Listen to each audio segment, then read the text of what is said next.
comments partha last week. So most of the students have said to continue in bilingual. So I'll continue in bilingual mode. Maximum keywords ellame English la irukku podu, but I'll continue in the bilingual mode. So just ஒரு opinion kaga dhaan keten. Okay. So with this we'll start the today's session. So hi all, I welcome you all for the 5 editorials of the week initiative. In this initiative we'll be identifying 5 editorials which came in the Hindu in the last 1 week, and we'll be discussing that with the mains point of view. So the main aim of the initiative ennaduna, it's not that you come here and see 5 topics and learn 5 topics and go. It's not like that.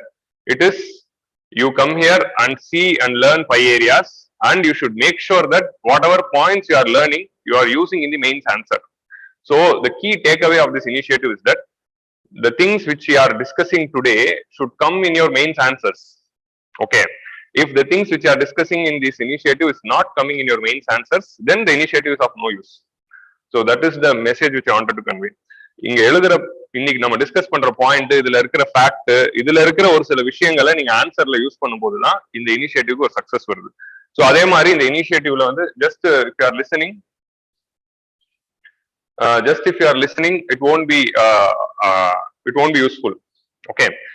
நம்ம வந்து just வந்து கேட்டுட்டு சும்மா போயிட்டோம்னா, இதுக்கு வந்து ஒரு ஆர்கனைஸான notes எடுக்கணும். You have to take the running notes. Okay. So அந்த ரன்னிங் நோட்ஸ் எடுத்து அந்த 5 டாபிக்ஸை வந்து ரிவைஸ் பண்ணும்போது தான் இந்த எல்லா கான்செப்டையும் கைக்குள்ள கொண்டு வர முடியும். ஸோ இது வந்து ஜஸ்ட் வந்து ஒரு கரண்ட் அஃபேர்ஸ் டிஸ்கஷன் செஷன் அந்த மாதிரி ஒரு செஷனா இல்லாம மெயின்ஸ் ஆன்சர் ரைட்டிங்க்கு கரண்ட் அஃபேர்ஸ் டிஸ்கஷன் செஷன் அப்படிங்கிற மாதிரி of to think. Okay. So அதே மாதிரி GS 1 2 3 4 நான் ஒரு சில பேராகிராஃப் சொல்லுவேன். நான் இப்போ I use to discuss certain data. I use to say இந்த ஒரு பேட்டர்னை ஞாபகம் வச்சுக்கோங்க, இந்த பேட்டர்ன் வச்சு நிறைய ஆன்சர் எழுதலாம். ஸோ அந்த மாதிரி நான் சொல்லும் போது அதெல்லாம் மென்ஷன் பண்ணி நீங்க எடுத்து தனியா நோட் பண்ணணும். அந்த மாதிரி standard operating points with which we can do the hacks. அதே மாதிரி நான் சொல்ற டயக்ராம்ஸ், டேட்டா, அதே மாதிரி பாயிண்ட்ஸ், இந்த மாதிரி கேஸோட நேம்ஸ், இது எல்லாத்தையும் நீங்க ஒரு நோட்ஸ் எடுத்து ரீஆர்கனைஸ் பண்ணும்போது தான் this initiative will work. Otherwise, it will be just a current affairs discussion where you know 5 topics, 5 issues வந்து தெரிஞ்சுக்கிற ஒரு செஷனா மட்டும் தான் இருக்கும். But that is not the objective. It should reflect in your answers. That is the ultimate objective. So அதே மாதிரி many people are asking notes. இந்த செஷன்ல use பண்ற PDF கேக்குறீங்க, அதை நான் கொடுத்துட்டேன்னா இந்த இனிஷியேட்டிவ் will fail. இந்த இனிஷியேட்டிவோட அல்டிமேட் அப்ஜெக்டிவ் என்னதுன்னா, இந்த இனிஷியேட்டிவ்ல இருந்து you have to take notes and you have to take it in your own way so that you are using it in your mains answer writing. And இந்த PDF வந்து நீங்க it's of no use. இதை எடுத்து பாத்தீங்கன்னா உங்களுக்கு புரியாது. நான் வந்து என்னுடைய ஷார்ட் ஃபார்ம்ல நான் எழுதிருப்பேன். இங்கிலீஷ் இதுல இருக்க ஸ்டேட்மெண்ட்ஸ் கூட நான் ஃபுல்லா கம்ப்ளீட் பண்ணிருக்க மாட்டேன், பட் எனக்கு புரியும். ஸோ இது என்னோட notes. So it won't be understandable for each and every one of you. So only if you take the notes of this initiative will be helpful. Okay. So இந்த மாதிரி ஒரு சில இது சொல்ல வேண்டியதா இருந்தது. ஏன்னா the goal of this initiative is you should write the points which you are discussing here in your mains answer writing. So அதுதான் வந்து the ultimate goal of this initiative. So with this we'll start the today's session. So today I've identified another 5 editorials. So the first editorial is about anti-defection law. Anti-defection law issues. So recently நடந்த அந்த Maharashtra related and the issues தான். Second is about the freebies and fiscal cost. So Subbarao, former RBI governor வந்து freebies against ஒரு பயங்கரமான criticized ஒரு editorial. So it is very much needed with respect to fiscal consolidation in India.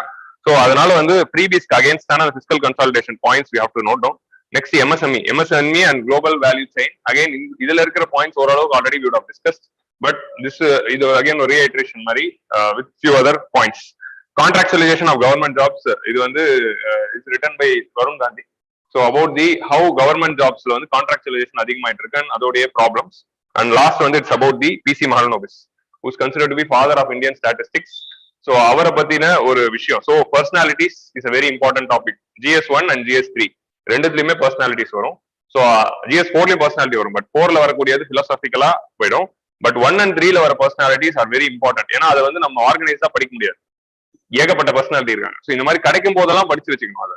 So இன்னைக்கு மஹாலனோபிஸை பாத்தீங்களா, அன்னைக்கு அந்த எடிட்டோரியல்ல actually இந்த மஹாலனோபிஸ்க்கு அந்த எடிட்டோரியல்ல இருந்து நான் 2 பாயிண்ட் தான் எடுத்திருக்கேன். அதுக்கு மேல that editorial was about relationship between Mahalanobis and Rabindranath Tagore. But மஹாலனோபிஸை பத்தி நான் படிச்சிருக்கணும். அதுக்காக that is the indication which I wanted to say. That's right. Okay. So these are all the 5 editorials which are going to discuss today. So the first editorial, it is about the anti-defection law. So anti-defection law வந்து மகாராஷ்டிரால புதுசா வந்து we are seeing loopholes. வருஷத்துக்கு 2 loop whole வந்து கத்து கொடுக்குறாங்க. Like எப்படி இதை லூப் ஹோல் யூஸ் பண்ணலாம் அப்படின்னு. ஸோ புதுசா மாடல் டிசைனா இருக்கு. ஸோ மகாராஷ்டிரால வந்து ஒரு புது டிசைன் கண்டுபிடிச்சிருக்கோம். அந்த டிசைன் வந்து எப்படி வி கேன் டாப்பிள் கவர்மெண்ட் அப்படின்னு. ஸோ அந்த டிசைன் பத்தி இன்னைக்கு டிஸ்கஸ் பண்ண போறோம். ஸோ இது வந்து நம்ம எப்படி பார்க்க போறோம்னா with respect to the reforms to the anti defection law.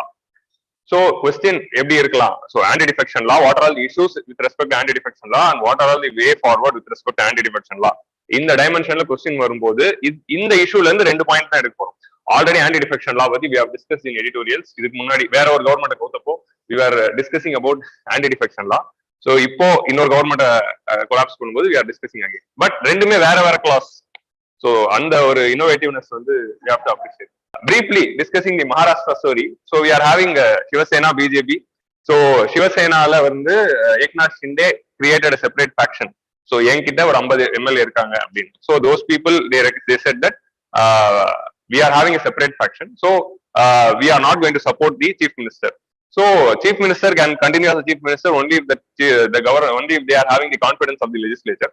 So when 50 MLAs, already it's a very tight coalition of 3 parties. So Congress, NCP and Shivasena வந்து just pass ஆயிருக்கிற ஒரு coalition. So இதுல 1-2 போனாலும் அவுட். So அந்த மாதிரி இருக்கிற ஒரு coalitionல 50 MLA போன பிறகு obviously if there is a floor test, Shivasena is going to lose. Not Shivasena, I mean Uddhav Thackeray is going to lose the majority. So that was the situation. So அப்படி இருக்கும்போது when a faction said that they are opposing and they went to met the governor and they said that they are not confident about the CM, governor ordered a floor test. So அந்த floor test வந்து நடக்கணும்னு order வந்து அதே same time தான் deputy speaker கிட்ட வந்து Shiv Sena filed a complaint under anti-defection law stating that these people are voluntarily given up their membership. So anti-defection law body, if the MLAs are if they are acting against the party's whip or party's command and voluntarily given up the membership na, then that is considered to be a ground for disqualification. So Shivasena இருக்கிற main Shivasena has went and complained to the deputy speaker. அதே deputy speaker இல்லையானா இல்ல. அந்த கதைக்கு வரேன். அதுதான் இந்த வாட்டி new innovation. So new innovation வந்து ஸ்பீக்கர் தான். அந்த that is the highlight. Last time we discussed about it. So this is the story. So what happened na இவங்க ஆன்டி டிஃபெக்ஷன் லா மேல போட்ட complaint against Shinde gang went to Supreme Court that they should not be disqualifying us. ஏன்னா நாங்க சிவசேனால தான் இருக்கோம். Shinde is telling that we are still Shivasena. We didn't move out of the party. So நம்ம சிவசேனால தான் இருக்கோம். நம்ம இந்த சீஃப் மினிஸ்டர் கிட்ட தான் இந்த கவர்மெண்ட் மேல தான் நம்ம கம்ப்ளைண்ட் கொடுக்குறோம் அப்படிங்கிற மாதிரி சுப்ரீம் கோர்ட் சொன்னோன்னு சுப்ரீம் கோர்ட் என்ன சொல்லிட்டாங்க, they gave them 15 days time. 15 நாளுக்குள்ள நீங்க ஏன் வந்து இப்படி பார்ட்டிக்கு அகைன்ஸ்டா செயல்பட்டீங்க அப்படிங்கிற எக்ஸ்பிளேஷன் கொடுக்கணும் அப்படின்னு ஆர்டர் கொடுத்தாங்க. So that is the catch. So according to the anti-defection law, within 7 days the MP or MLA have to respond. Anti-defection law notice வந்து ஸ்பீக்கர் கிட்ட போகும். ஸ்பீக்கர் வந்து அந்த நோட்டீஸ் வந்து அக்செப்ட் பண்ணிப்பாரு. அக்செப்ட் பண்ண பிறகு 7 days is given to the MLA to respond to it. So after 7 days தான் speaker will take action. Okay. So 7 daysங்கிற situation இருக்கும்போது Supreme Court gave 15 days time. So why Supreme Court gave 15 days time? That is the question mark. So அதுதான் வந்து இந்த இஷ்யூவோட இதுல இன்னொரு highlight என்ன அப்படிங்கிறது பாத்தீங்கன்னா, this government was formed long back. Speaker position வந்து it was not elected. So generally எப்படி speaker is elected? Governor will fix the date for the election of speaker. Correct?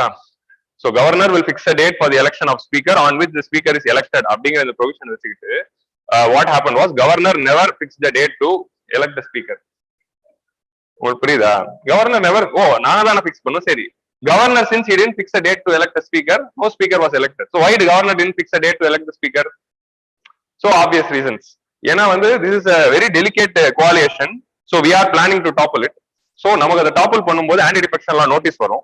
அப்படி நோட்டீஸ் வரும்போது அங்க இருக்கிற ஸ்பீக்கர் வந்து என்சிபியோ இல்ல சிவசேனாவோ இல்ல காங்கிரஸ் காரரோ இருந்தாங்கன்னா அதை ஏத்துக்க மாட்டாரு. சோ அதுக்கு ஸ்பீக்கரே வேணாம். So that is how. This is the logic behind it. So whatever happening தான் நான் சொல்லிட்டு இருக்கேன். I'm not making up any story.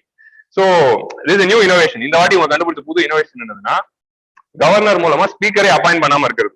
நீ ஸ்பீக்கர் அப்பாயிண்ட் பண்ணாதானே ஆன்டி டிஃபெக்ஷன் லாக்கு போய் ஃபைன் கொடுப்ப. ஸ்பீக்கரே நாங்க அப்பாயிண்ட் பண்ண மாட்டோம், டேட்டே வைக்க மாட்டோம். கான்ஸ்டிடியூஷன்ல governor will fix a date ஒரு கிளாஸ் இருக்கிறதுனால without governor fixing a date they cannot appoint a speaker. So that is the beauty of this new innovative model. So இந்த ஸ்பீக்கர் அப்பாயிண்ட் பண்ணுது. ஸோ இப்ப என்ன ஆயிடுச்சு, ஃப்ளோர் டெஸ்ட் வச்சுட்டாங்க. Floor test நிறுத்துங்கன்னு சொன்னா அதை எப்படி நிறுத்த முடியும்? அது நிறுத்தக்கூடாது. when governor is calling for floor test, no one can stop. எப்போ வேணா கவர்னர் ஃப்ளோர் டெஸ்ட் கூப்பிடலாம். எப்போ கூப்பிட்டாலும் வந்து chief minister have to prove majority or prime minister have to prove majority. That is constitution says. So அப்படி இருக்கும்போது floor test வச்ச உடனே he knew that he is not having the support of 50 MLAs and he resigned. So obviously, when there is no, when the CM is resigning, then immediately governor will see the next alternative. Who is having? So when he resigned, the next alternative gang they came and staked the claim. So Eknath Shinde along with the BJP support. So Eknath Shinde யோட 50, BJP கிட்ட ஒரு 110. So இது வந்து 160 வரதுனால majority வந்துருது. So majority வந்த பிறகு automatically next ஆப்ஷன்ல there is a majority. So obviously Eknath Shinde gang he called for swearing in ceremony and they are the chief minister. So swearing in ceremony முடிச்ச உடனே என்ன பண்ணணும்? Immediately they have to இந்த மாதிரி நடக்கும்போது immediately within few days legislative assembly will be met and they have to prove the majority. Okay, ஏன்னா இது majority இல்ல டாப்பல் ஆகிதான் இப்போ மெஜாரிட்டி இல்லன்னு இல்லை, இவர் ரிசைன் பண்ணிட்டாரு, இப்போ புதுசா ஒரு கவர்மெண்ட் ஃபார்ம் ஆகுதுன்னா they should show the majority. So அந்த மெஜாரிட்டி பிக்ஸ் பண்றதுக்கு எப்படின்னா 2 நாள் parliament meeting legislative assembly meeting கூப்பிட்டுருக்காங்க. ஃபர்ஸ்ட் டே வந்து speaker will be elected. So 2 வருஷம் கழிச்சு இப்பதான் ஸ்பீக்கர் எலெக்ஷன் நடக்குது. ஏன்? சோ அதுதான் இத்தனை நாளா ஸ்பீக்கர் எலெக்ஷனுக்கு கவர்னர் அது சரியில்லை இது சரியில்லைன்னாரு. இங்க ஃபார்ம் ஆன உடனே இப்ப முதல் நாள் ஸ்பீக்கர் எலெக்ஷன் தான். ஸ்பீக்கர் எலெக்ஷன் முடிச்ச உடனே அடுத்த நாள் வந்து floor test. So this is the new innovation. So அதுக்கு தான் நான் லூப் ஹோல்ங்கிற வேர்ட் யூஸ் பண்ணிருந்தேன். சோ இதெல்லாம் வந்து blatant misuse of loophole in the constitution. So this is how. இப்ப இந்த கதை புரியுதா? நல்லா இருக்குல்ல கேட்க? சோ நல்லா இருந்தது இல்லைங்க. அதாவது ஒவ்வொரு ஸ்டேட்ல டாப்பிள் பண்ணது ஒரு case study. I am impressed actually. First they started with Arunachal Pradesh, then they went to Tripura, அதுக்கப்புறமா வந்து அஸ்ஸாம், அதுக்கப்புறமா வந்து உத்தரகண்ட், ஹிமாச்சல் பிரதேஷ், அதுக்கப்புறம் கோவா, அப்புறம் கர்நாடகா, பாண்டிச்சேரி, இன்னும் எதாவது அதே மாதிரி மத்திய பிரதேஷ். ஆக்சுவலி இந்த மகாராஷ்டிராவே ஒரு காமெடி நடந்துச்சு, என்சிபி காமெடி 2000. இவருக்கு அந்த கட்சியில சேர்ந்து கேஸ் எல்லாம் கேன்சல் பண்றது திரும்பி வெளியே வந்தது. சோ அதெல்லாம் சூப்பரா இருக்கும். சோ இந்த மாதிரி போயிட்டு Rajasthan also they tried, they are very close. But இந்த மாதிரி நடக்கும்போது உஷாராயிட்டாங்க. சோ எல்லாமே ஒரு கேஸ் ஸ்டடி, எல்லாத்துலயுமே வந்து டிஃப்ரெண்ட் லூப் ஹோல்ஸ். சோ அதுல இன்னைக்கு இருந்த லூப் ஹோல் வந்து ஸ்பீக்கரை எலெக்ட் பண்ணாதது, அதான் loop whole. So political evil of unprincipled defection induced by the lower of office and minority inducements. See, monetary inducements. So Supreme Court என்ன சொல்லுது? ஆன்டி டிஃபெக்ஷன் லாவை Supreme Court criticise பண்ணுது. இல்லங்க, doubt at the end of the session வச்சுக்கலாம். So Supreme Court வந்து they criticized the anti-defection law in a judgment. Political evil of unprincipled defection induced by lower of office. ஒரு புது பதவி கொடுக்குறாங்க அப்படிங்கிறதுனால கட்சி தாவறது. சோ அண்ட் மானிட்டரி இன்டியூஸ்மெண்ட், பணம் வருது கட்சி, இது ஒரு பதவி, எதர் பணம் ஆர் பதவி, இதுக்காக தான் anti defections are taking place. So this defection should be controlled அப்படிங்கிறதுக்கு அவங்க சொன்ன words. So political evil of unprincipled டிஃபெக்ஷனை குறைக்கிறதுக்கு தான் anti defection law is going to be the way forward அப்படின்னு சுப்ரீம் கோர்ட் ஒரு ஜட்மெண்ட்ல சொல்லியிருக்காங்க. Like they called CBI cage பேரட்ல. சோ அதை நம்ம தைரியமா யூஸ் பண்ணலாம். சோ அந்த மாதிரி இதையும் வந்து இந்த வேர்ட் தைரியமா யூஸ் பண்ணலாம், சுப்ரீம் கோர்ட் ஜட்மெண்ட்ல இருக்கு. சோ இட் ஜஸ்ட் கோட் தான் to write in your answers. நாளைக்கு ஆன்டி டிஃபெக்ஷன் லா பத்தி வரும்போது anti defection law is political evil of is aimed to curb the political evil of unprincipled defection lured for office and monetary inducements அப்படின்னு நீங்க எழுதி ஆரம்பிக்கும் போது introduction நல்லா இருக்கும். அக்கார்டிங் டு சுப்ரீம் கோர்ட் அப்படின்னு போட்டு 52nd Amendment Act 1985ல they brought in this, and you know the basics, polity aspects, no need to define. If the member is voluntarily giving up the membership and defied the whip of the பார்ட்டியோட order மீறினாலும், இல்லைன்னா வந்து nominated member வந்து 6 months அப்புறம் join பண்ணாலும், இல்ல ஒரு independent candidate எப்போ ஜாயின் பண்ணாலும் it is considered to be defection. So 2 exemptions இருக்கு. ஒன்னு வந்து on the 2/3 merger, deemed merger, அது வந்து that is another major loophole.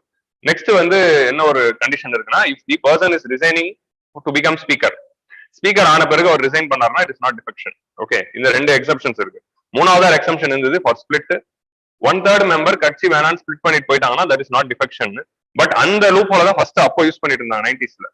So 1/3 மட்டும் கரெக்ட் பண்ணி அவங்களை வெளியே கூட்டிட்டு வந்துட்டா இது ஸ்பிளிட் அப்படின்னு சொல்லிட்டு அவங்க எல்லாம் டிஃபெக்ஷன்ல இருந்து எஸ்கேப் ஆயிட்டாங்க. இப்போ ஒரு பார்ட்டியில 9 பேர் இருக்காங்கன்னு வைங்க, இல்லைன்னா ஒரு 18 பேர் இருக்காங்கன்னு வைங்க, 6 பேர் மட்டும் வேற கட்சிக்கு போயிட்டாங்கன்னா அது 1/3. சோ அதனால அவங்கள வந்து டிஃபெக்ஷன்ல ஆக்ஷன் எடுக்க முடியாது அப்படின்னு சொல்லிட்டதுனால 6 பேரா அந்த மாதிரி டிவைடட் பை 3 போட்டு அவங்கள மட்டும் உஷார் பண்ணிட்டு இப்படி பண்ணிட்டு இருந்தாங்க. சோ இப்போ வந்து என்ன ஆயிடுச்சு, அது வந்து மிஸ்யூஸ் ஆனதுனால அதை வந்து ஸ்கிராப் பண்ணிட்டோம். ஓகே, சோ அதே மாதிரி இப்ப என்ன, ஓகே 1/3 பேஜ், அப்ப 2/3 வந்து மிஸ்யூஸ் பண்ணலாம் அப்படின்ட்டு இப்ப என்ன எக்ஸ்ட்ரா இன்னும் கொஞ்சம் 2 எக்ஸ்ட்ரா சூட் கேசஸ் ஆகும், அவ்வளவுதான். சோ இப்போ எக்ஸ்ட்ராவா வந்து 2/3 பேர் வந்து இப்போ வந்து they are bringing in for the defection. So இந்த லூப் ஹோல்ஸ் தான் they are using. So all the stories you know. இதுல வந்து அந்த லீகல் ஃபிக்ஷன் அப்படின்னு ஒரு கான்செப்ட் வந்து வேற editorial. So 2 editorials came this week. So it's legal fiction. என்னதுன்னா பேராகிராஃப் 4ல வந்து இந்த டீம்டு மர்ஜர் கிளாஸை வந்து மிஸ்யூஸ் பண்ணி தான் கோவா அண்ட் மகாராஷ்டிரால இந்த டிஃபெக்ஷன் இஷ்யூ நடந்திருக்கு. So deemed merger, political party, legislative party. So இந்த டீம்டு மேஜர்ல இருக்க இந்த எக்ஸப்ஷன் என்னதுன்னா 2/3 member of the party. So 2 political party merge ஆயிட்டாங்க, 2/3 member of that legislative assembly MLAs வந்து ஒத்துக்கிட்டாங்க. இப்போ ஃபார் எக்ஸாம்பிள் டிஎம்கேவும் ஏடிஎம்கே மர்ஜ் ஆயிட்டாங்க, 2/3 மெம்பர் ஆஃப் ஏடிஎம்கே ஒத்துக்கிறாங்க, இந்த மாதிரி நாங்க அக்செப்ட் பண்ணிக்கிறோம், நாங்களும் டிஎம்கே ஆயிடுறோம் அப்படின்ட்டு. அப்படி சொல்லிட்டாங்கன்னா தென் தட் இஸ் நாட் டிஃபெக்ஷன். ஆனா டிஎம்கேவும் ஏடிஎம்கேவும் மர்ஜ் ஆயிருக்கு. ஓகே, அபிஷியல் பொலிட்டிக்கல் பார்ட்டி ரெண்டுமே வெளியே மர்ஜ் ஆயிட்டாங்க. இப்போ லெஜிஸ்லேச்சருக்குள்ள அவங்க டிஎம்கே ஏடிஎம்கேவா இருக்காங்க. சோ அந்த ஏடிஎம்கே கேம்ப்ல நிறைய ஒரு எக்ஸாம்பிள் சொல்றேன். டிஎம்கேவும் ஏடிஎம்கேவும் ஒன்னு சேர்ந்தாங்க. ஆனா டிஎம்கே எம்எல்ஏவா இருக்கிறவங்க, ஏடிஎம்கே எம்எல்ஏவா இருக்கிறவங்க லெஜிஸ்லேட்டிவ் அசம்பிளில இருக்காங்க. லெஜிஸ்லேட்டிவ் அசம்பிளில இருக்கிற ஏடிஎம்கே எம்எல்ஏக்கள்ல 2/3 மெம்பர் இது ஒத்துக்குறாங்க. ஆமாப்பா நாங்க டிஎம்கே கூட சேர்ந்துடுறோம்னா அந்த 2/3 members will not be considered for defection. இல்ல இதை நாங்க ஒத்துக்கல, we are not opposed to supporting this merger. அந்த 1/3 மெம்பர் நான் ஒத்துக்கலன்னு சொன்னாலும் அவங்களும் வந்து டிஃபெக்ஷன் கிடையாது. சோ 2/3 ஒத்துக்கிட்டாலே அது வந்து merger அப்படின்னு ரெகக்னைஸ் பண்ணிடுறாங்க. ரெகக்னைஸ் பண்ணிட்டு you are not subjected to defection even though you are going to another party. ஏன்னா பார்ட்டியே இங்க merge ஆயிடுச்சு. சோ இதுதான் அந்த merger clause அப்படிங்கிற இந்த இன்டென்ஷன்ல கொண்டு வராங்க. ஓகே, 2 பார்ட்டி merge ஆயிடுச்சுன்னா, so when 2 political party are merging, அந்த பொலிட்டிக்கல் பார்ட்டியோட லெஜிஸ்லேட்டிவ் பார்ட்டி, சோ பொலிட்டிக்கல் பார்ட்டினா actual political party, DMK, ADMK, Congress, BJP. Legislative பார்ட்டினா என்னதுன்னா அந்த பார்ட்டியை சேர்ந்த எம்எல்ஏக்கள் who are inside the assembly, அந்த பார்ட்டியை சேர்ந்த MP who are inside the parliament. So இப்போ லெஜிஸ்லேட்டிவ் பார்ட்டி ஆஃப் டிஎம்கே அப்படின்னா யாருன்னா பார்லிமெண்ட் சட்டசபையில இருக்கிற அந்த 130 பேர். Legislative party of DMK in parliament யாருன்னு பாத்தீங்கன்னா டிஎம்கேவோட எம்பியா இருக்கிற அந்த 38 பேர் அப்படின்னு வச்சுக்கலாம். சோ இதுதான் வந்து லெஜிஸ்லேட்டிவ் பார்ட்டி. உங்களுக்கு புரியுதா? அந்த பார்லிமெண்ட் ஆர் லெஜிஸ்லேச்சர் உள்ள இருக்கிற அந்த மெம்பர்ஸ் தான் லெஜிஸ்லேட்டிவ் பார்ட்டின்றாங்க. சோ அதுல 2/3 மெம்பர் ஒத்துக்கிட்டாங்கன்னா then that is not defection அப்படின்னு தான் இருக்குது. பட் இங்க ஆக்சுவலா என்ன நடக்குதுன்னா கோவால என்ன ஆச்சு, காங்கிரஸ் மெம்பர்ஸும் அப்புறம் கோவாவோட ஒரு லோக்கல் பார்ட்டியில இருக்கிற லெஜிஸ்லேட்டிவ் மெம்பர்ஸ் மட்டும் 2/3 பேர் போய் பிஜேபியில ஜாயின் பண்ணிட்டாங்க கோவால. சோ லெஜிஸ்லேஷன் ஏன்னா வெளியே வந்து காங்கிரஸும் பிஜேபி மர்ஜ் ஆகல, ஆனா காங்கிரஸை சேர்ந்த 2/3 member of the legislator party போய் பிஜேபியில சேர்ந்துட்டாங்க. அதே மாதிரி கோவால இருக்க இன்னொரு லோக்கல் பார்ட்டியில இருக்கும் பிஜேபியில போய் சேர்ந்துட்டாங்க. சோ அவங்க வந்து டிஃபெக்ஷன்ல இருந்து they wanted to escape out of the defection. அப்போ அந்த கேஸ் சுப்ரீம் கோர்ட் போகும்போது, சரி Goa bench of the Bombay high court போகும்போது பாம்பே ஹைகோர்ட் என்ன சொன்னாங்க, லெஜிஸ்லேட்டிவ் பார்ட்டில 2/3 மர்ஜர் ஆனா கூட அது டிஃபெக்ஷன் தான் அப்படிங்கிறது they upheld. சோ அதே லூப் ஹோல் தான் இப்ப இங்க வருது. சோ சிவசேனாவும் பிஜேபியும் மர்ஜ் ஆகல. சிவசேனாங்கிற லெஜிஸ்லேட்டிவ் பார்ட்டியில இருக்கிற 2/3 மெம்பர்ஸ் இப்போ அந்த கவர்மெண்ட்டை எதிர்த்துட்டு இருக்காங்க, அவ்வளவுதான். சிவசேனாங்கிற லெஜிஸ்லேச்சர் பார்ட்டி இன்சைட் தி அசம்பிளில இருக்கிற 2/3 மெம்பர்ஸ் தான் they are opposed to the government and not the actual they have now merger took place. அந்த 2/3 மெம்பர்ஸ் தான் வந்து போய் சேர்ந்திருக்கிறதா சொல்றாங்க. சோ அந்த மர்ஜர் கிளாஸ் மிஸ்யூஸ் பண்ணிட்டு தான் இது நடக்குது. சோ இப்போ மர்ஜர் அப்படின்னு சொல்றது ஆக்சுவல் பொலிட்டிக்கல் பார்ட்டியோட மர்ஜரா இல்ல லெஜிஸ்லேட்டிவ் பார்ட்டி மட்டும் மர்ஜ் ஆனா போதுமா அப்படிங்கறதான் கொஸ்டின். லெஜிஸ்லேட்டிவ் பார்ட்டி மட்டும் மர்ஜ் ஆனா போதும்னு சொல்லிட்டா ஈஸி வேலை, வெறும் 2/3 புடிச்சிட்டாலே போதும், எந்த கவர்மெண்ட் வேணாலும் கவுத்தலாம். சோ ஹார்ஸ் ட்ரேடிங் அப்படின்னு சொல்லுவாங்க இத. சோ ஒரு 2/3 எம்எல்ஏ இல்ல 2/3 எம்பிஸ் மட்டும் கரெக்ட் பண்ணா போதும், you can easily topple. So that is what is happening. So இதுதான் ஒரு லீகல் ஃபிக்ஷன். சோ லீகல் இதே ஃபிக்ஷன் சொல்றாங்கன்னா ஆக்சுவல் பொலிட்டிக்கல் பார்ட்டி சிவசேனாவும் பிஜேபியும் மர்ஜ் ஆகல, இல்ல காங்கிரஸும் பிஜேபியும் மர்ஜ் ஆகல. லெஜிஸ்லேட்டிவ் பார்ட்டிக்குள்ள மர்ஜ் ஆனது வந்து மர்ஜர்னு சொல்லிட்டு எக்ஸம்ஷன் கொடுக்கறது ஒரு ஃபிக்ஷன், அதான் லீகல் ஃபிக்ஷன் அப்படிங்கறது சொல்றாங்க. சோ இந்த வேர்டை யூஸ் பண்ணிக்கலாம். It is a legal fiction to consider the political legislative parties getting merger, calling it and giving them the exemption of defection. Okay. So in the deemed major clause la 2/3 members, இது அந்த கிரீஷ் சோடாக்கர் கேஸ்ல தான் வந்து Goa bench of Bombay high court recognise the legislative party merger. So அந்த Girish சோடாக்கர் case தான் வந்து அதுக்கப்புறமா தான் வந்து it has made defection easier in the last few years, leading to the poachings of the governments. So கிளியரா இதுதான் மகாராஷ்டிரால நடந்திருக்கு. இப்ப மகாராஷ்டிரால இன்னொரு கன்ஃபியூஷன் இருக்கு. இங்க சிவசேனா இந்த 50 பேர் இருக்காங்க, Eknath Shinde gang have never said that they have merged with BJP. We are the Shiv Sena அப்படின்னு தான் அவங்க சொல்றாங்க. We have not merged and all. So அந்த மர்ஜர் கிளாஸ் இங்க வராது. உங்களுக்கு புரியுதா? நாங்க தான் சிவசேனா, நாங்க 50 பேருமே சிவசேனா ஆளுங்க தான். சோ நாங்க வந்து பிஜேபி கூட எல்லாம் மர்ஜ் ஆகல, ஸ்டில் we are சிவசேனா அப்படிங்கிறது தான் அவங்களோட claim. We never went into another party, the defection வராது அப்படின்னு சொல்றாங்க. So that is the reality here. So ஒன்னும் புரியல.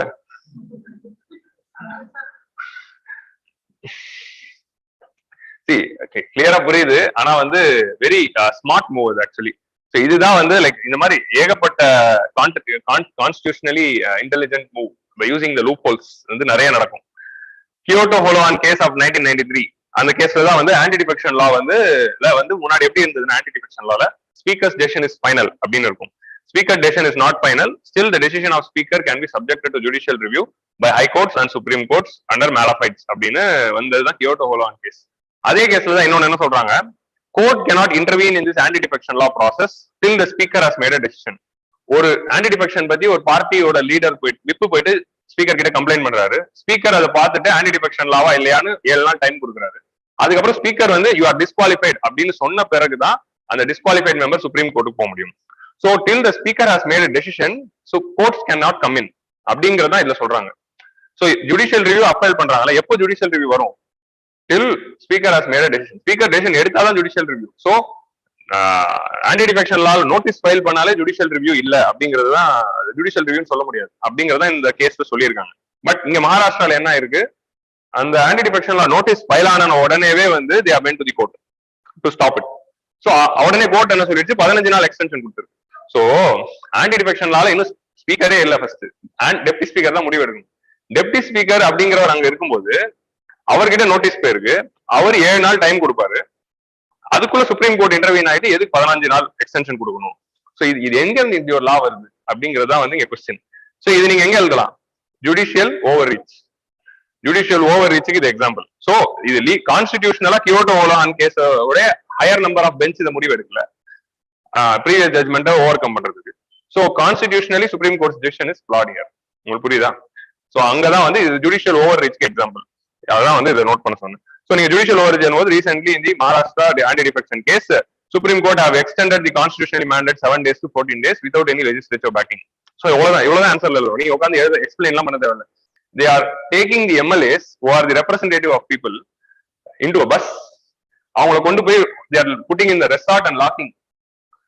So, அவங்க என்ன அனிமல்ஸா? அதெல்லாம் வந்து ஹார்ஸ் ட்ரேடிங் அப்படின்னு சொல்றாங்க. அவங்க என்ன குதிரைகளா? இப்படி போயிட்டு ஓடி போயிடும் அப்படின்னு கட்டி போடுறது. அப்படிதானே ட்ரீட் பண்றாங்க. they are treating the representative of people, constitutional dignitaries. MLAs and MPs are constitutional powers, constitutional dignitaries. They represent us and they are treating them as a horse. Law Commission in 1999 a National Commission for Review of Working of Constitution என்ன சொன்னாங்க, இந்த section 4 delete பண்ணிடலாம் அப்படின்னு சொல்லிட்டு. இந்த section 4 குள்ள தான் 2 class இருக்கு. ஒரு கிளாஸ் என்ன சொல்லுது, 2/3 ரெண்டு பொலிட்டிக்கல் பார்ட்டி மர்ஜ் ஆன பிறகு 2/3 member of the legislative party accept பண்ணிட்டாங்கன்னா then they are not subjected to defection.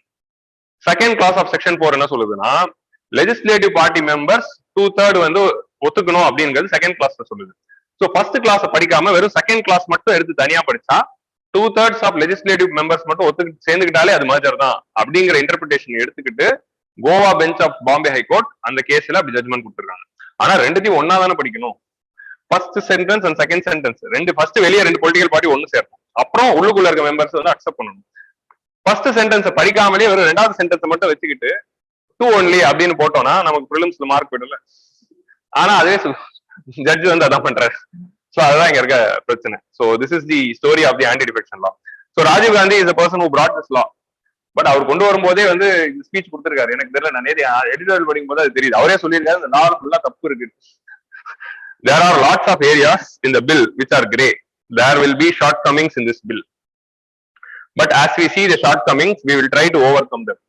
So இந்த மாதிரி இதுல நிறைய கிரே ஏரியா இருக்கு, ஷார்ட்கமிங்ஸ் இருக்கு. பட் எப்பப்பெல்லாம் ஷார்ட்கமிங்ஸ் இருக்கோ அது இமீடியட்டா நம்ம அமெண்ட் பண்ணிடணும் அப்படின்னு சொல்றாங்க. ஸோ அதுக்கேற்ற மாதிரி தான் இந்த 1/3 ஸ்பிளிட் கிளாஸை வந்து அமெண்ட் பண்ணாங்க. ஆக்டை ஸ்கிராப் பண்ணுங்கலாம் சொல்லக்கூடாது. லைக் நம்மளுடைய வழக்கமான டோன் என்ன, ஆக்ட்ல இந்த ரிஃபார்ம் எல்லாம் பண்ணுங்க. Like law commission in 1999 said, our national committee of working வெங்கடாச்சலயா committee said recommended the deletion of section 4 delete பண்ணிடுங்க, இந்த 2/3 merger clause வேணாம் அப்படிங்கிறது மாதிரி we can say. கிளியரா? சோ இதுல வந்து இந்த ஆன்டி டிஃபெக்ஷன் லாவோட இந்த எடிட்டோரியல் வந்து 2 பாயிண்ட் தான் ஆன்சர் ரைட்டிங். இந்த 2/3 deemed merger loophole, not appointing the speaker. இது வந்து கவர்னர் ரிலேட்டடா கொஸ்டின் வந்தாலும் நீங்க எழுதலாம். Governor and chief minister problem, governor வந்து ரிலேட்டடா கொஸ்டின் வருதுன்னா கவர்னர் இஸ் மிஸ்யூசிங்ல த டிஸ்கிரிஷன் கிவன். கான்ஸ்டியூஷன்ல கவர்னர் தான் டேட் பிக்ஸ் பண்ணும். பட் ஸ்பீக்கரோட டேட்டை பிக்ஸ் பண்ணாம கவர்மெண்ட் ஒரு பாக்கெட் வீட்டோ பண்றதுங்கிறது கவர்னரோட பவரை கிரிட்டிசைஸ் பண்ணும்போது you can write that. So அதுக்கப்புறமா வந்து இந்த லா கமிஷன் ரிப்போர்ட் எழுதிடலாம். ஆர் இந்த கியோட்டோ. சோ இது வந்து சுப்ரீம் கோர்ட்ல ஜுடிஷியல் ஓவர் ரீச் எழுதலாம். சோ இது ஒரே கொஸ்டின்கான ஆன்சர் இல்ல, பல கொஸ்டின்கான ஆன்சருக்கான பாயிண்ட்ஸ் இங்க சிதறி இருக்கு. So this is have editorial will be useful wherever you are writing the answer. Clear? So this editorial is written by former RBI governor and former finance secretary of government of India, Subbarao எழுதியிருக்காரு. So இவர் என்ன எழுதியிருக்காருன்னா freebies வந்து வேணாம் அப்படிங்கறது எழுதியிருக்காரு. So GST government budgeting is a direct topic in our syllabus. So freebie culture and vote bank politics அதை பத்தி எழுதியிருக்காரு. காம்படிட்டிவ் பாப்புலிசம் அப்படிங்கிற ஒரு வேர்டு இருக்கு. காம்படிட்டிவ் பாப்புலிசம் அப்படின்னா என்ன? பாப்புலிசம்னா ஃபர்ஸ்ட் என்ன? பாப்புலிசம்னா மக்களுக்கு எது சொன்னா சந்தோஷம் அடைவாங்களோ, எது சொன்னா ஓட்டு போடுவாங்களோ அதுக்கு ஏத்த மாதிரி ஸ்கீம்ஸ் சொல்றது, rather than putting the schemes which is actually beneficial to the growth or development or rising the standard of living of people. அந்த மாதிரி பிளான் பண்ணி போடாம எதை சொன்னா ஓட்டு வரும், எதை சொன்னா மக்கள் எல்லாம் ஒத்துப்பாங்க அப்படிங்கிற மாதிரி ஸ்கீம் போடுறதுக்கு பேர் தான் பாப்புலிசம். காம்படிட்டிவ் பாப்புலிசம் அப்படின்னா என்னதுன்னா, ரெண்டு கட்சிகள் போட்டி போட்டுக்கிட்டு, நீ இது இலவசம் சொன்னா நான் அதை இலவசம், நீ அதை சொன்னா நான் இது, நீ டிவி கொடுத்தியா நான் லேப்டாப். பட் அதெல்லாம் வந்து it has have its own positive dividends. Cycle கொடுக்கும் போது அது கிரிட்டிசைஸ் தான் பண்ணாங்க, எதுக்கு ஃப்ரீயா சைக்கிள் தரீங்கன்னு. பட் சைக்கிள் கொடுத்ததுனால female girls children who are coming to school has increased in Tamil Nadu. So it is having its own positive இது also. But competitive populism sometimes வந்து ரொம்ப வேகா கொடுப்பாங்க. நீங்க வந்து அது கொடுத்தா நான் இது கொடுப்பேன், நீங்க இது கொடுத்தா, நீங்க 1000 ரூபாய் கொடுத்தா 1500 ரூபாய் நான். ஸோ 1000 versus 1500 இதுதான் காம்படிட்டிவ் பாப்புலிசம். உங்களுக்கு புரியுதா? So that is what the அந்த ஓட் பேங்க் பாலிடிக்ஸ்க்காக ஸ்கீம்ஸ் கொண்டு வரது தான் வந்து காம்படிட்டிவ் பாப்புலிசம். இந்த மாதிரி வேர்ட்ஸ் யூஸ் பண்ணும். காம்படிட்டிவ் பாப்புலிசம் வந்து fiscal இது வந்து it is not going to be, it will be affecting. Okay, so it is going to create complications. Profligacy na it is a complication in the fiscal, so it is going to create complication with respect to fiscal law. பணம் waste ஆக போகுது. So borrowed money can be spent where அப்படிங்கிறது நம்ம படிச்சிருக்கோம். எங்க படிச்சிருக்கோம்? எக்கனாமிக்ஸ்ல. If you are having a fiscal deficit, where your fiscal deficit should go? Capital expenditure. All the borrowings through fiscal deficit should go only to capital expenditure. So you should not borrow to do the revenue expenditure, but subsidies comes under revenue expenditure. So நீங்க மக்களுக்கு subsidy கொடுக்கறதுக்காகவும் populistic schemes implement பண்றதுக்காகவும் you should not be borrowing the money. Whatever borrowings you are doing, ஏன் இந்த logic என்ன? நீங்க வாங்க கடனை வாங்கி ஸ்பெண்ட் பண்ற காசு it should go to capital expenditure in creating physical or social infrastructure, so that in the long run they are giving the dividends and they are increasing the growth and development, through which the revenues of the government will increase, and with that they can settle the debt. இப்போ வாங்கின கடனை திருப்பி அடைக்கிறதுக்காக வருமானத்தை ஏற்றிருக்கணும் government. So government கடன் வாங்கி ஒரு expenditure பண்றாங்கன்னா அதனால ஃபியூச்சர்ல கவர்மெண்டோட வருமானம் அதிகமாகும். அது மூலமா ஃபியூச்சர்ல கவர்மெண்ட் அதை வந்து டெட் அடைக்கிற மாதிரி ஒரு விஷயம் பண்ணணும். நீங்க கடனை வாங்கி யாருக்காவது ஃப்ரீயா கொடுப்பீங்களா? நம்ம கடன் வாங்கணும்னாலே ஏதாவது ஒரு பொருள் வாங்குறதுக்காகவோ லாங் டேர்ம்ல நமக்கு வந்து ஒரு இன்வெஸ்ட்மெண்டா அந்த மாதிரி ஒரு விஷயத்தை யோசிச்சு தான் போடுவோம். So that is the same logic here. நம்ம பிஸ்கல் பாலிசியில படிச்ச ஒரு பேசிக் rule, borrowed money it should go to physical or social infrastructure which is providing higher growth and increase the revenue to the governments. And இந்த மாதிரி வந்து பண்ணாம revenue expenditure பண்றதுக்காக, revenue எக்ஸ்பெண்டிச்சருக்குள்ள what and all is there, pensions and salaries, அப்புறமா வந்து subsidies, transfer payments and maintenance infrastructure expenditure, grants given to states, இது எல்லாமே வரும். இந்த மாதிரி எக்ஸ்பெண்டிச்சர்ஸ்க்கு வந்து if you are doing, then this is going to create the debt trap. ஏன்னா அது பண்றதுனால உங்களுக்கு வருமானம் அதிகமாகும். நீங்க நிறைய கடன் வாங்கி கவர்மெண்ட் எம்ப்ளாயிஸ்க்கு சேலரி அதிகப்படுத்துறதுனால உங்களுக்கு ஃபியூச்சர்ல கவர்மெண்ட் வருமானம் அதிகமாக போதுன்னா கிடையாது. அதே கடன் வாங்கி நீங்க வந்து ஒரு ஹைவேஸ் கட்ட போறீங்க, ஒரு பிரிட்ஜ் கட்ட போறீங்கன்னா அதனால எக்கனாமில வந்து ஒரு பாசிட்டிவ் இம்பாக்ட் கிரியேட் ஆகும். லாங் டேர்ம்ல அதனால government GDP growth and revenues going to come. So that is the logic. So there is an opportunity cost. What is opportunity cost? இதை செய்யறதுனால நீங்க இன்னொரு ஆப்பர்ச்சுனிட்டியை விடுறீங்க. அதோட நீங்க விட்ட ஆப்பர்ச்சுனிட்டி, நீங்க இதை செஞ்சு ஒரு அவுட்கம் வருது, இந்த காசை வேற ஒரு விஷயத்துக்கு பண்ணீங்கன்னா அதுக்கு ஒரு அவுட்கம் வந்துடும். அந்த அவுட்கம் விட்டுட்டு நீங்க இந்த அவுட்கம் வரணும்னு இங்க செலவு பண்றீங்க. இந்த செலவு பண்றதுனால you are leaving that opportunity. இதனால வந்த விளைவுகள்னால உங்களுக்கு வந்த லாபம் என்ன, இல்லைன்னா நஷ்டம் என்ன, அதுதான் ஆப்பர்ச்சுனிட்டி காஸ்ட். சோ அது நம்ம விட்ட ஒரு ஆப்பர்ச்சுனிட்டியை விட்டுட்டு இது சென்றதுனால நமக்கு அதிகமான அவுட்கம்ஸ் வந்ததுன்னா it is a positive cost. இல்ல அது செஞ்சிருந்தா இன்னும் நல்ல பெட்டர் அவுட்கம் வந்திருந்தா that is the negative cost. So spectrum ஆப்ஷன்ல சொல்லுவாங்க, ஃபர்ஸ்ட் கம் ஃபர்ஸ்ட் சர்வ்ல கொடுக்கறதுக்கு பதிலா ஆப்ஷன் பண்ணியிருந்தாங்கன்னா the opportunity cost would have been 1.7 lakh crore அப்படின்னு சொன்ன கேக் ரிப்போர்ட். சோ லாஜிக் புரியுதா? ஆப்பர்ச்சுனிட்டி காஸ்ட்ங்கிறது, சோ அதனால two options instead of first come first serve அப்படின்னு சொல்லியிருந்தாங்க 2G ஸ்பெக்ட்ரம்ல. சோ அதான் ஆப்பர்ச்சுனிட்டி. சோ இந்த மாதிரி ஒரு சப்சிடிஸ் கொடுக்கறதுனால what is opportunity cost government is losing. எப்போ இந்த மாதிரி ஒரு ஸ்கீமை கொண்டு வந்தாலும் இதை வேற எதுக்காக செலவு பண்ணியிருந்தா அதோட பெட்டர் அவுட்கம் வந்திருக்குமா அப்படிங்கறது யோசிச்சுட்டு பண்ணணும். எடுத்த உடனே இந்த ஸ்கீம் அனௌன்ஸ் பண்ணிடக்கூடாது. ஸோ ஸ்டேட்ஸ் நம்ம வந்து ஜென்ரலா FRBM டார்கெட்ஸ் பாக்குறப்போ we have always seen that states are always achieving the targets. 2.8 வந்துட்டாங்க, 3 is the target, but states are achieving 2.9, 2.8, 2.5, 2.6 எல்லாம் அச்சீவ் பண்றாங்க. யூனியன் கவர்மெண்ட் தான் எப்பவுமே 3.5, 4 அப்படிங்கிற பிசிக்கல் டெபிசிட்ல இருக்கும். So states are always achieving the fiscal deficit targets, but states வந்து அவங்க நிறைய பாரோயிங்ஸ் வந்து off the budget borrowing. So off the budget பாரோயிங்னா என்ன? So instead of directly borrowing, they are using their public sector enterprises to borrow the money and give it. So public sector enterprises borrow பண்ணும்போது அது government உடைய expenditure குள்ள வராது, public sector என்டர்பிரைஸோட எக்ஸ்பெண்டிச்சர்ல வரும். அதனால it is off the book of the government. So அதான் off the book borrowing or off the budget borrowing அப்படின்னு சொல்லுவாங்க. அந்த மாதிரி ஆஃப் தி பட்ஜெட் பாரோயிங் நிறைய வாங்கிட்டு டைரக்ட் கவர்மெண்ட் உடைய கன்சாலிடேட்டட் ஃபண்ட் ஆஃப் ஸ்டேட்டை வச்சுட்டு பண்ற borrowing is very less. So அதனாலதான் அவங்க they are able to achieve the fiscal deficit FRBM targets அப்படின்னு Subbarao was telling. So, but borrowings are off the budgets on the books of public sector enterprises, and sometimes they are pledging their future revenue.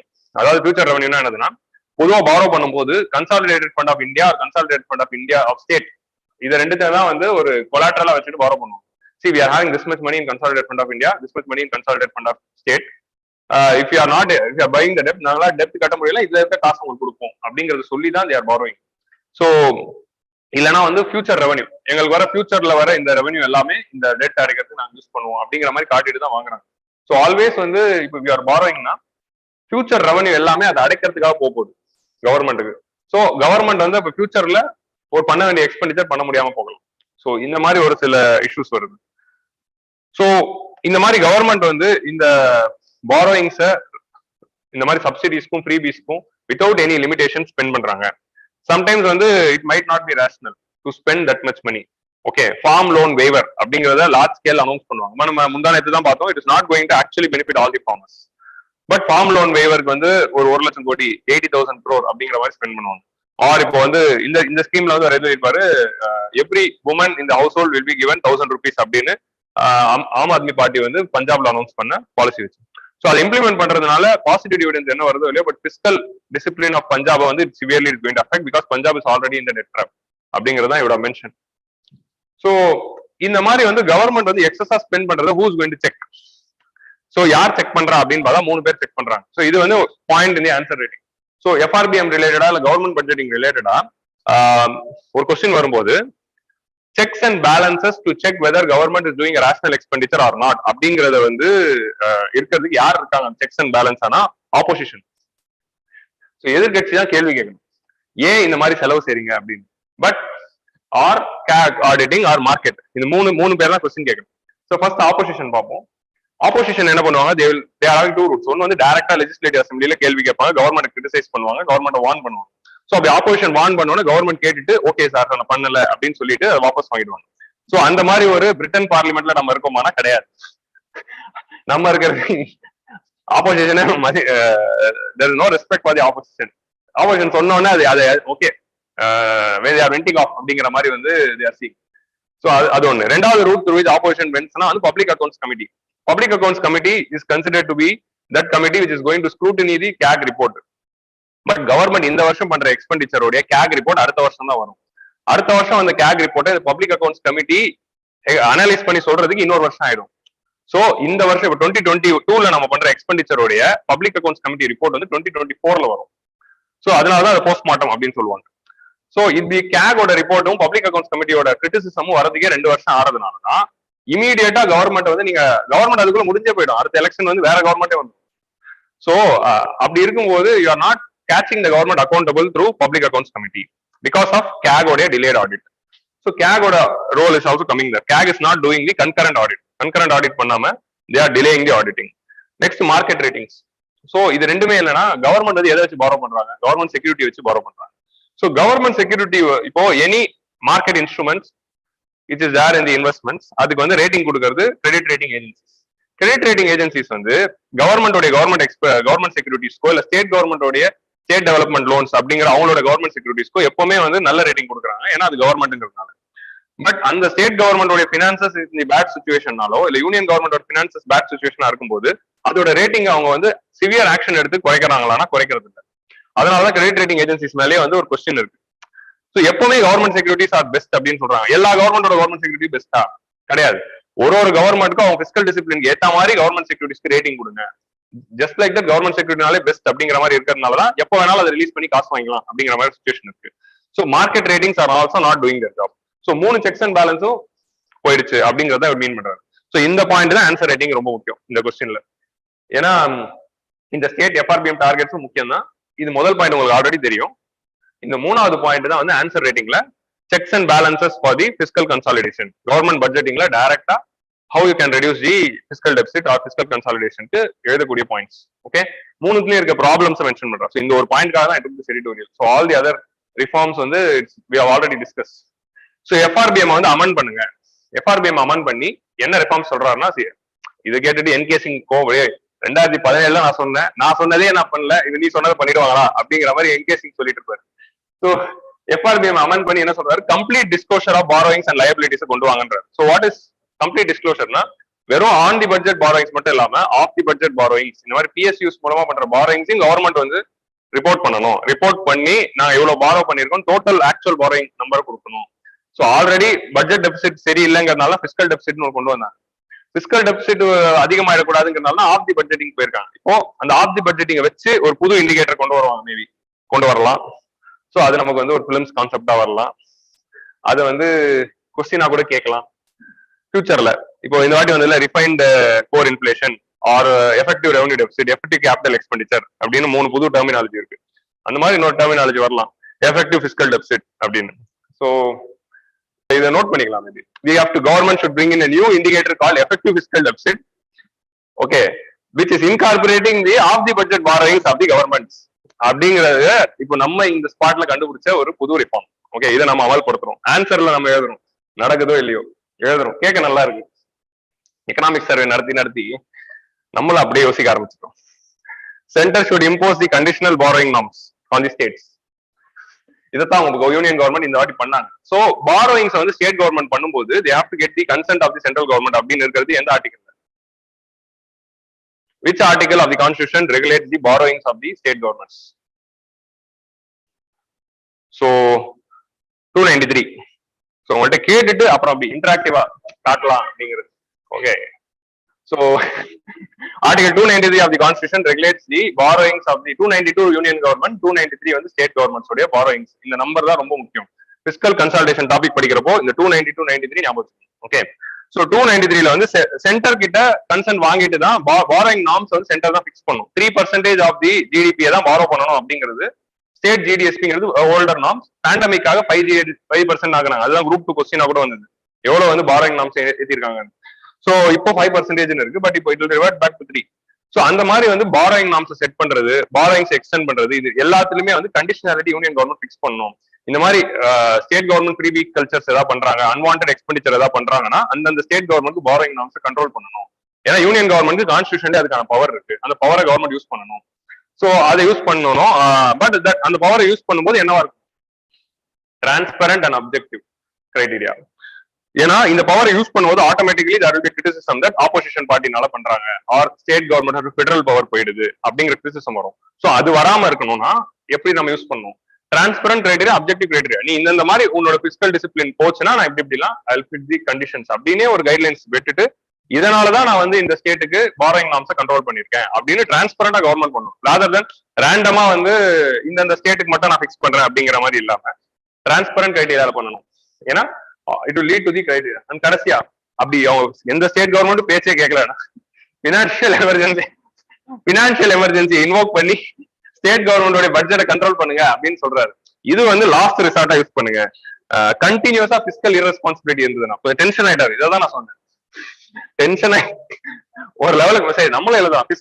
Financial emergency can be used if the state finances are out of control அப்படிங்கிற மாதிரி ஒரு சாஃப்டா எழுதணும். உங்களுக்கு புரியுதா? இவர் ரொம்ப ஹார்டா எழுதியிருக்காரு. நம்ம we have tried in a softer tone. ஏன்னா பினான்சியல் எமர்ஜென்சி இது வரைக்கும் யூஸ் பண்ணது இல்ல. சோ ரொம்ப கோவம் வந்திருக்கு. எதுக்கு இவ்வளவு கோவம் வந்துருச்சுன்னு தெரியல இவருக்கு. So financial emergency should be used அப்படிங்கிறது reform. So FRBM is a direct topic in the syllabus. So அதனால நோட் பண்ணிக்கோங்க. So next question is about next editorial வந்து MSME. சோ நெக்ஸ்ட் வந்து MSME in the global value chain. இதேதான் நம்ம அந்த ராஜீவ் குமார் சொன்னதுதான். என்ன சொன்னாரு? We have to implement the Industry 4.0 technology and integrate the MSMEs of India to the global supply chain. இந்தியாக்குள்ள நீங்க Industry 4.0 கொண்டு வரணும்னா இந்தியாவோட மேனுஃபேக்சரிங் செக்டர் க்ரோ ஆகணும்னா what you have to do, you have to integrate the MSME sector with the global supply chain and MSME செக்டர்ல industry 4.0 கொண்டு வரணும். Industry 4.0 means what? Artificial intelligence, blockchain technology, data analytics and machine learning. இந்த technology மூலமா production process revolutionary. So அந்த point தான் வந்து this editorial is also discussing. So already we have seen 90% of the firms are MSME, but 99% of the business is MSME. உங்களுக்கு புரியுதா? அந்த number பார்த்து confuse ஆயிடாதீங்க. ஃபர்ம்ஸ்னா 1 2 3 4 கவுண்ட்ல 90%. பிசினஸ் வந்து அமௌண்ட் ஆஃப் பிசினஸ் வந்து ஒரு வேல்யூ வச்சுக்கிட்டு they are doing this. Okay, so large ஃபார்ம்ஸோட ஷேர் வந்து 1% தான் இருக்கு, மிச்சது எல்லாமே மைக்ரோ ஸ்மால் மீடியம் தான். Okay, and 11.1 crore workers and largest outside agriculture are MSME. So அதனாலதான் it is a backbone of Indian economy சொல்றோம். Note down these points. Maybe இந்த 11.1 crore நல்லா இருக்கு, fancy number. So 11.1 crore.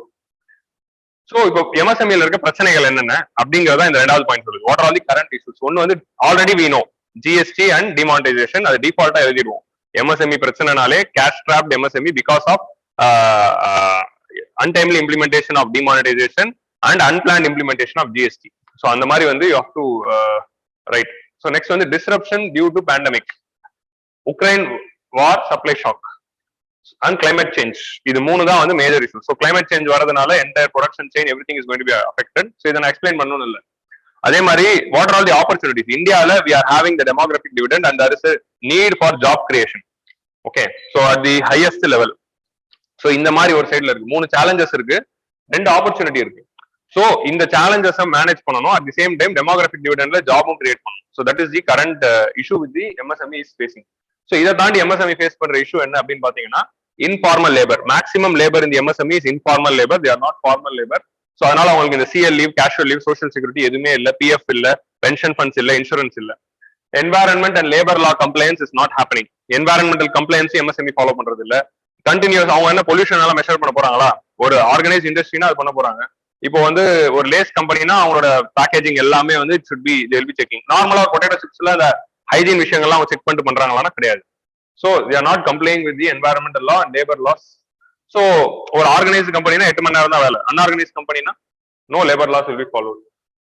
Formal finance அப்படிங்கிறது they are missing through formal credit institution. Options in the global supply chain. Global supply chain la globally they are not exporting or globally they are not part importing. So globally அவங்க globally இருக்கிற raw materials import பண்ணி global supply chain ல exporting ல MSME participate பண்றதுல large firms participate பண்றாங்க. ஆனா அதுல MSME ஓட participation பண்றது தான் is the way forward. So இந்த ஒரே பாயிண்ட்ல MSME ரிலேட்டடா ஒரு क्वेश्चन வருதுன்னா எழுதுறதுக்கான சப் ஹெட்டிங்ஸ் தான் இதெல்லாம். இதை வச்சு பாயிண்ட் ஜெனரேட் பண்ணணும். ஓகே, சிம்பிளா இப்படிதான் எழுதணும். சிம்பிளிஃபை பண்ணி சிம்பிளிஃபைடா எழுதுங்க. இதை வச்சு பாயிண்ட் ஜெனரேட் பண்ணலாம், ஈஸியா முடிஞ்சிடும். MSME இருக்க ப்ராப்ளம்னாலே அவ்வளவுதான். இது இந்த 4 பாயிண்ட் 5 பாயிண்ட் எழுதுறதுக்குள்ளேயே உங்களுக்கு வந்து டைம் கரெக்டா இருக்கும். இனோவேட்டிவா அதை யோசிக்கணும்னு இல்ல, இதுவே இனோவேஷன். இதை ஞாபகம் பண்ணி எல்லாரும் எழுத வைக்கிறதே ஒரு சேலஞ்ச். இதுக்கு ஒரு டேட்டா கிடைச்சாலே போதும் உங்களுக்கு. ஸோ இப்போ வந்து what can be done. So first வந்து நம்ம என்ன பண்ணணும், MSME 3 விஷயம் பண்ணணும்ன்றது. ஒன்னு டிஜிடைசேஷன், இன்னொன்னு கிரீனிங் அண்ட் இன்னொன்னு resilient supply chain. First digitisation of MSME is very important. That's why வந்து government should integrate big data, AI in VR. Rajiv Kumar சொன்ன அதே விஷயங்கள் தான். So which is there in my channel. So அதே விஷயத்தையும் MSME ல integrate பண்ணணும் அப்படின்னு சொல்றாங்க. நெக்ஸ்ட் வந்து இது ஆல்ரெடி பட்ஜெட்ல பண்ணியாச்சு. Integration of Udyam portal, eShram portal, NCS and Aseem portal and digital Saksham scheme மூலமா பண்றதுனால most MSMEs are going to be digitized. ஏன் டிஜிடைசேஷன் இஸ் வெரி இம்பார்ட்டன்ட்னா digitisation will lead to formalization. So digital போர்ட்டலுக்குள்ள வந்துட்டாங்கன்னா இப்போ வாட் இஸ் திஸ் உதயம் போர்ட்டல்ல ஒரு MSMEக்கு டிஜிட்டல் ரெஜிஸ்ட்ரேஷன் கொடுத்துட்டு they are giving a certificate. ஈஸ்ராம்ல வந்து unorganised informal labourers can go and register. So government அவங்களுக்கு அதில் ரெஜிஸ்டர் பண்ணவங்களுக்கு கவர்மெண்ட் இன்சூரன்ஸ் கொடுக்குது, கவர்மெண்ட் வந்து PF கொடுக்குது.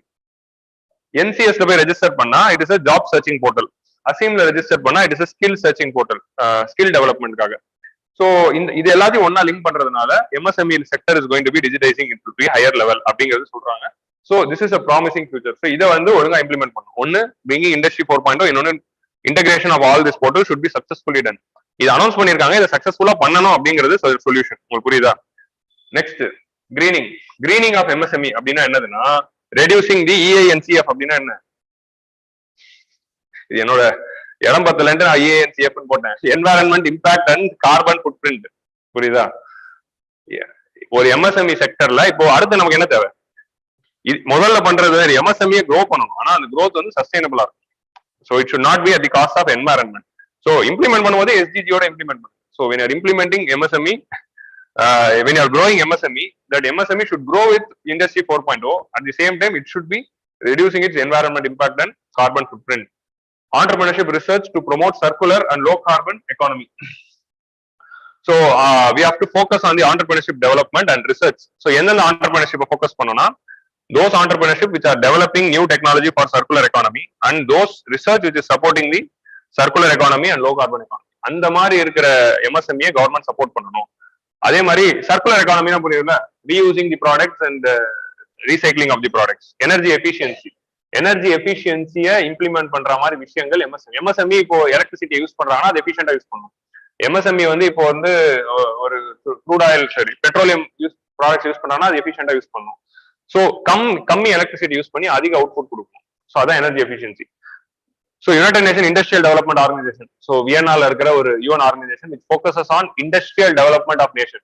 It is a UN agency which is exclusively focusing on industrialization of nations. So அந்த UNIDO Bureau of Energy Efficiency of India இவங்க ரெண்டு பேருமே சேர்ந்து இந்தியால இருக்கிற brass, ceramic, foundry, dairy and hand tool industry இதுல இருக்கிற எம்எஸ்எம்இக்கு எல்லாம் என்ன பண்ணிருக்காங்க, 157 கோடியை அலோகேட் பண்ணி ஒரு ஸ்கீம் இம்ப்ளிமெண்ட் பண்ணிருக்காங்க ஃபார் எனர்ஜி எஃபிஷியன்சி. இந்த எந்தெந்த எம்எஸ்எம்இ எந்தெந்த செக்டர்ல இருக்க எம்எஸ்எம்இ அதிக எலக்ட்ரிசிட்டி யூஸ் பண்ணுதுன்னா இவங்களால தான் அதிகமா யூஸ் பண்றாங்க. பிராஸ் இண்டஸ்ட்ரி, செராமிக் இண்டஸ்ட்ரி, பவுண்டரினா it is again related to the material science, dairying அதாவது metal dairying and hand tool, இந்த எம்எஸ்எம்இஸ் தான் அதிக எலக்ட்ரிசிட்டி யூஸ் ஆகுது. ஸோ யுஎன்ஐடிஓவும் its case study to write in answers.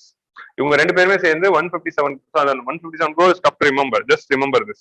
Implement பண்றதுனால என்ன ஆயிடுச்சா, 81 crore of money is saved and 80,000 tons of greenhouse gas emissions is reduced. Energy efficient இவங்க பண்ணதுனால இவங்க ரெண்டு பேருமே சேர்ந்து எனர்ஜி எஃபிஷியன்சி இனிஷியேட்டிவ்ஸ் அங்க பண்ணிருக்காங்க. ஸோ கரண்ட் ஒழுங்கா எஃபிஷியன்டா யூஸ் பண்றது, எல்இடி பல்ப்ஸை யூஸ் பண்றது, இந்த மாதிரி ஒரு சில சின்ன சின்ன சேஞ்சஸ் தான் அந்த இண்டஸ்ட்ரீஸ்ல பண்ணிருக்காங்க. அப்படி பண்றதுனால 80,000 tons of greenhouse gas emissions குறைச்சிருக்காங்க. So that is the important thing to note. So இது வந்து it will going to help in the climate. So இப்படி energy efficient MSMEs are very important. So இந்த எக்ஸாம்பிள் ஞாபகம் வச்சுக்கோங்க, UNIDO பத்தி போய் படிங்க. International organisation, always we can expect a question. இந்த மாதிரி திடீர்னு யுஎன்ஐடிஓ பத்தி கேட்பாங்க. Resilient supply chain.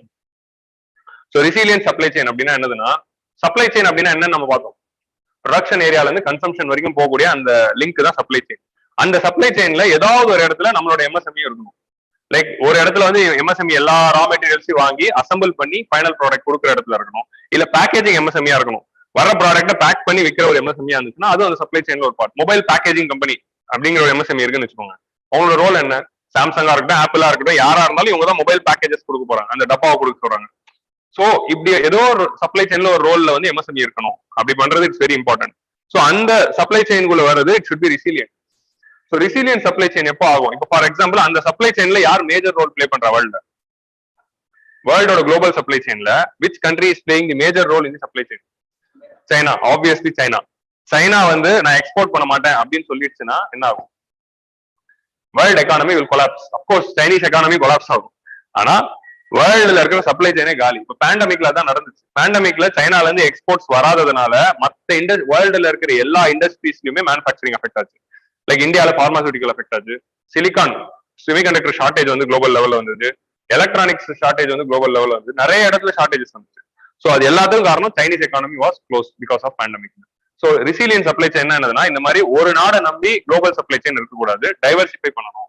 ஸோ எல்லா மேஜர் இண்டஸ்ட்ரீஸும் they are following this China +1 strategy. அது ஆல்ரெடி நம்ம டிஸ்கஸ் பண்ணிருக்கோம்.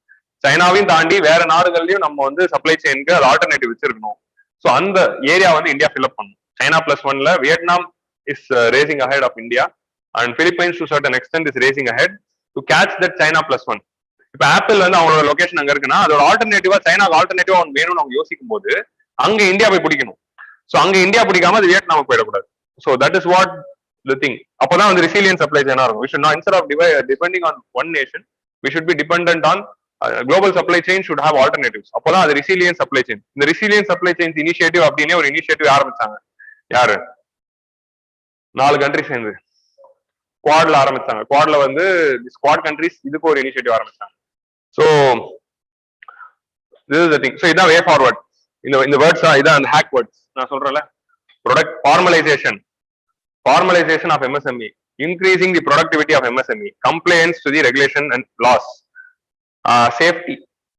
safety of the labor and safety of the operations, quality of the product which they are zero defect zero effect scheme னு இருக்கு. அந்த scheme என்னதுன்னா MSME produce பண்ற product வந்து குவாலிட்டியா ப்ரொடியூஸ் பண்ணணும். அதுதான் zero defect zero effect scheme, கவர்மெண்டோட ஸ்கீமே இருக்கு. So quality, reduction of waste and integration of SDGs இதெல்லாம் பண்ணாங்கன்னா MSME எப்படி டெவலப் பண்ணலாம், என்னென்னலாம் பண்ணி பெருசாகலாம் அப்படின்னா இதுதான் ஆன்சர். உங்களுக்கு புரியுதா? இந்த ஒரு லைனை படிச்சுட்டு இதை வச்சு நீங்க உங்க சென்டென்ஸ் பில்ட் பண்ணுங்க. உங்களுக்கு புரியுதா? சோ இந்த மாதிரி விஷயங்களை தேடி படிக்கணும். So that is the way forward. So இந்த என்டையர் எடிட்டோரியல்ல அங்கங்க இந்த வேர்ட்ஸ் இருக்கும். அது எல்லாத்தையும் சேர்த்து நான் எடுத்து என்னோட 2-3 வேர்ட்ஸையும் ஆட் பண்ணி உள்ள போட்டுருக்கேன். சோ திஸ் இஸ் ஹவ் MSMEனால இதான் ஆன்சர்ல இருக்கும் வே ஃபார்வர்ட்ல. உங்களுக்கு புரியுதா? வே ஃபார்வர்ட் இல்ல, reforms in MSME, issues in MSMEனால இதே தான். இது எல்லாமே சரியில்லை அப்படின்னு சொன்னா இஷ்யூஸ், இது எல்லாமே சரி பண்ணணும்னு சொன்னா ரிஃபார்ம்ஸ், அவ்வளவுதான். ஓகே. சோ வருண் காந்தி வந்து has written this editorial. இது எதுக்குன்னா recently government is contractualisation of government jobs அப்படிங்கிற ஒரு இஷ்யூ பத்தி பேசுறாரு. கவர்மெண்ட் வந்து அவங்களோட வேகன்சிஸ் எல்லாம் இது வந்து கான்ட்ராக்சுவலைசேஷன் ஆஃப் எம்ப்ளாய்மெண்ட்னே நடக்குது. கவர்மெண்ட் மட்டும் இல்ல, பிரைவேட்டா தான் பண்ணுது. So both government and private they are doing this. அதனால வந்து யாருக்கு பிரச்சனை வருதுன்னா எம்ப்ளாயிஸ்க்கு தான் பிரச்சனை வருது. So whenever they are having vacancies, 10 vacancy இருக்குன்னா ஒரு 6 பேரை வந்து கான்ட்ராக்ட் லேபரா எடுத்துறாங்க, 4 பேர் தான் பர்மனன்ட் லேபரா எடுத்து. What is the difference between permanent labour and contract labour? Permanent labour is recruited till he retires, he or she retires. So அதே மாதிரி that permanent labor is having PF, permanent labor is having all the social security benefits of that company, and the permanent labor cannot be removed without a valid reason. Who is a contract labor? Contract labor is recruited only for a particular period of time, for 1 or 2 years, temporary.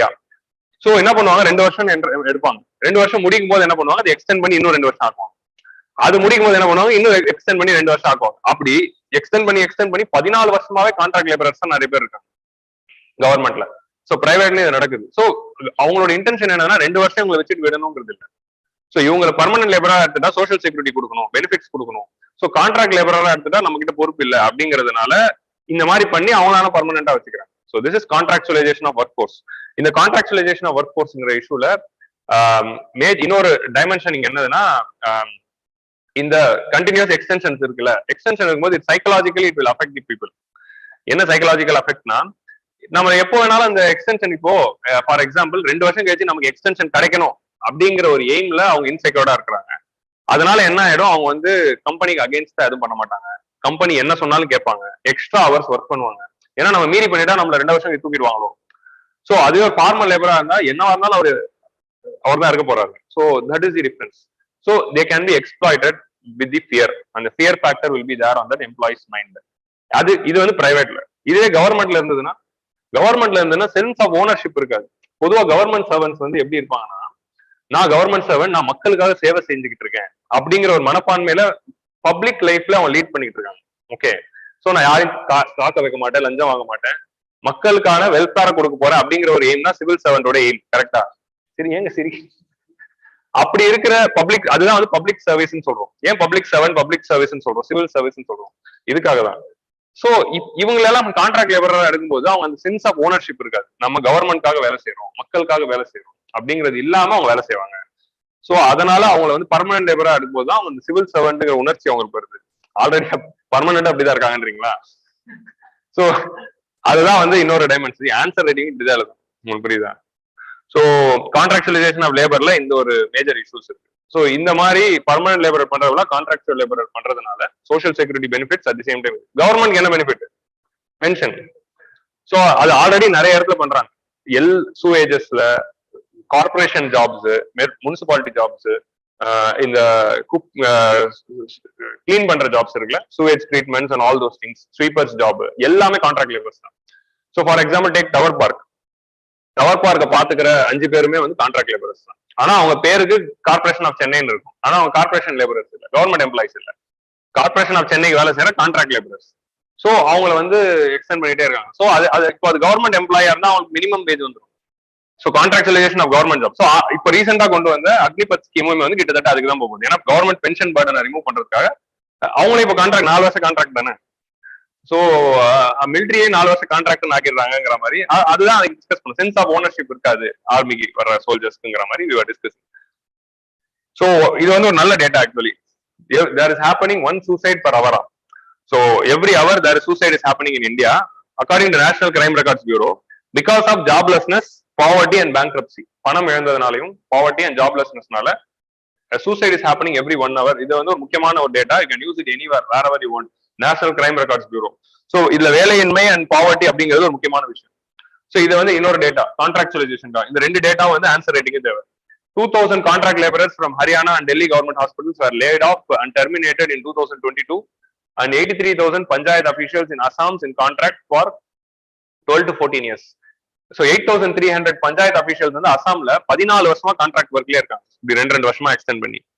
அதே மாதிரி Haryana and Delhi government என்ன பண்றாங்க, பேண்டமிக்னால there is a surge in the demandல, அதனால என்ன பண்ணாங்க, pandemic சர்ஜ்னால contract பேசிஸ்ல நிறைய nurses, பாராமெடிக்ஸ் and கம்பவுண்டர்ஸ் recruit பண்ணிருக்காங்க. பேண்டமிக் முடிஞ்ச உடனே எல்லாரையும் அனுப்பிச்சிட்டாங்க. ஸோ 60 lakh கவர்மெண்ட் வேகன்சிஸ் இருக்கான் கவர்மெண்ட்ல. யூனியன் கவர்மெண்ட், ஸ்டேட் கவர்மெண்ட் எல்லாத்தையும் சேர்த்து பாத்தீங்கன்னா 60 லட்சம் வேகன்சிஸ் இருக்கான் கவர்மெண்ட் ஜாப்ஸுக்கு. உங்களுக்கு புரியுதா? நம்ம அன்னைக்கு ஐஏஎஸ் பார்த்தோம்ல, அந்த மாதிரி டோட்டலா எல்லா government jobs of union government and state government put together 60 லட்சம் vacancies. So 9 lakh vacancies union government கீழே இருக்கு. அதுல 2 lakh வேகன்சிஸ் வந்து பப்ளிக் செக்டர் பேங்க்ஸ்ல இருக்கு. இந்த எஸ்பிஐ, பிஓ, ஐபிபிஎஸ் கிளர்க்கு, அது கீழே இருக்கிற பொசிஷன்ஸ் எல்லாத்துக்குமே சேர்த்து பேங்க்ல இருக்க வேகன்சியே 2 லட்சமா. ஸோ இவ்வளவு வேகன்சி இருந்துட்டு but it's not being filled on time is a major reason. It's a problem with respect to government employment. So இப்போ ஃபார் எக்ஸாம்பிள் ஏன் இந்த பிஎஸ்பி என்னால சொல்ல முடியும், இந்த மாதிரி வேகன்சி எல்லாம் ஃபில் அப் பண்ணாம இருக்கிறவங்கள ஹை டார்கெட்ஸ் கொடுத்து தே ஆர் ப்ரெஷரைசிங். ஸோ அதுதான் வந்து எல்லா பப்ளிக் செக்டர் பேங்க்ஸும் நடக்குது. எல்லா பப்ளிக் செக்டர் பேங்க்ஸ் ஆல்மோஸ்ட் என்னால சொல்ல முடியும் எல்லா பேங்க்ல இருந்து தகவல்கள் இருக்கு. ஸோ அதனால எல்லா பப்ளிக் செக்டர் பேங்க்ஸ்லயுமே this issue is that because of this. அதே மாதிரி 9 lakh இது. So it is not being filled on time. So 60 lakh government vacancies note பண்ணிக்கோங்க. ஜட்ஜ் வேகன்சிஸ் தனியா இன்னொன்னு, high court, supreme court judge vacancies, அந்த டேட்டாவை ஞாபகம். Some vacancies are filled on contractual job. அப்படி வேகன்சி இருந்தாலும் கான்ட்ராக்சுவல் ஜாப். இப்போதைக்கு பிரசென்டா கவர்மெண்ட் எம்ப்ளாயிஸ்ல 59% of the government employees are contractual workers at present throughout India எடுத்து பாத்தீங்கன்னா. So that is the problem. அவங்களுக்கு என்னது, they are getting low wages like in Tower Park and no benefits. ONGC is having 81% contract labours. இது வந்து இன்னொரு public sector என்டர்பிரைஸோட ஒரு example. So job creation expanding. So இப்போ எப்படி job creation? So government job, government what they can do. So நான் already சொல்லியிருக்கேன் what is the role of government in employment generation. First government employment generation என்ன பண்ணலாம், டைரக்டா government recruitment பண்ணி வேலை கொடுக்கலாம், நம்பர் 1. ரெண்டாவது, by allowing the private sector to thrive, they can create more. Private செக்டரை வளர விட்டோம்னா, நல்ல த்ரைவிங் பிரைவேட் செக்டர் கிரியேட் பண்ணோம்னா அவங்க நிறைய ஜாப்ஸ் கிரியேட் பண்ணுவாங்க. ஸோ கவர்மெண்ட் டைரக்டா வேலை கொடுங்க, இல்ல allow the private sector to thrive. மூணாவது வந்து government should be creating self employment opportunities and entrepreneurship opportunities.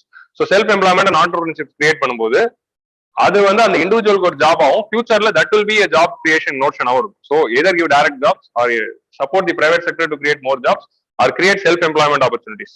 இது 3 தான் கவர்மெண்ட் பண்ணும். So first expand the public service. Government வந்து நிறைய public service, health, education spend பண்ணா அதனால நிறைய ஜாப்ஸ் கிரியேட் ஆகும். ஸோ கவர்மெண்ட் ஹெல்த்துக்கு அதிகமா ஸ்பெண்ட் பண்றாங்கன்னா ஹெல்த் செக்டர்ல நிறைய பேர் வேலை கிடைக்கும். அந்த மாதிரி so government is spending more in the public service profession. இப்போ கவர்மெண்ட் வந்து கிளீன் சிட்டிஸ் கொடுக்கணும், அதனால வந்து கார்பரேஷன் கிளீனா இருக்கணும். சிங்கார சென்னை 2.0 இம்ப்ளிமெண்ட் பண்ணணும்னா நிறைய கார்பரேஷன்ல நிறைய பேர் வேலை கிடைக்கும். கரெக்டா? சிங்கார சென்னை 2.0 இப்போ இம்ப்ளிமெண்ட் பண்றாங்கன்னா வாட், நான் தான் சொன்னல, சர்தார் பட்டேல் ஸ்டாச்சு கட்டுறாங்கன்னா என்ன ஆகுது, ஒரு 2000 பேர் வேலை கிடைச்சது.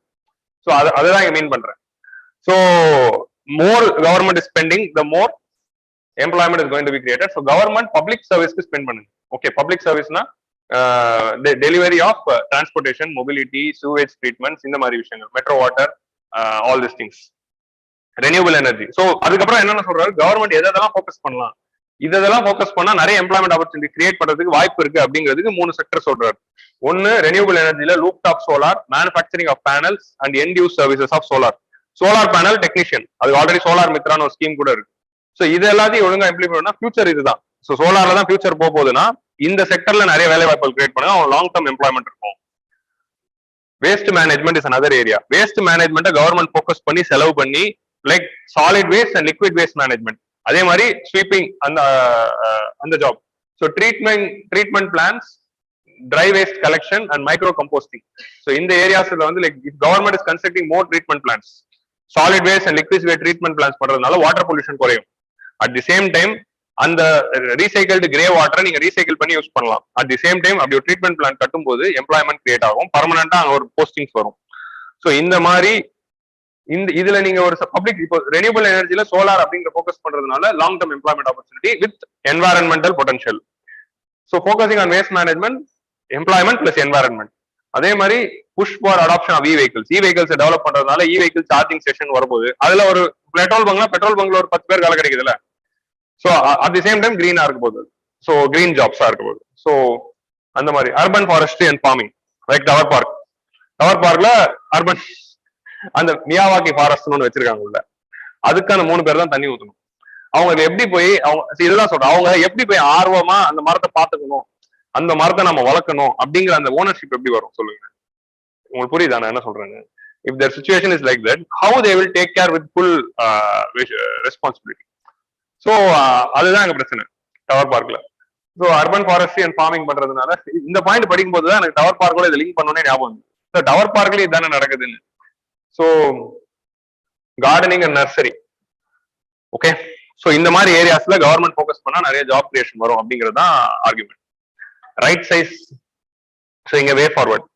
ஸோ கவர்மெண்ட் வந்து ரைட் சைசிங் அப்படின்னு சொல்லுவாங்க, பப்ளிக் அட்மினிஸ்ட்ரேஷன்ல படிப்பீங்க. ப்ளோட்டட் பியூரோக்ரஸில அந்த பிரமிட் வில் பி ப்ளோட்டட், கரெக்டா? ப்ளோட்டட் பியூரோக்ரஸினா அந்த பிரமிட் வந்து பிரமிடா ட்ரையாங்கிளா இல்லாம கொஞ்சம் இப்படி எக்ஸ்பாண்டடா இருக்கிறது.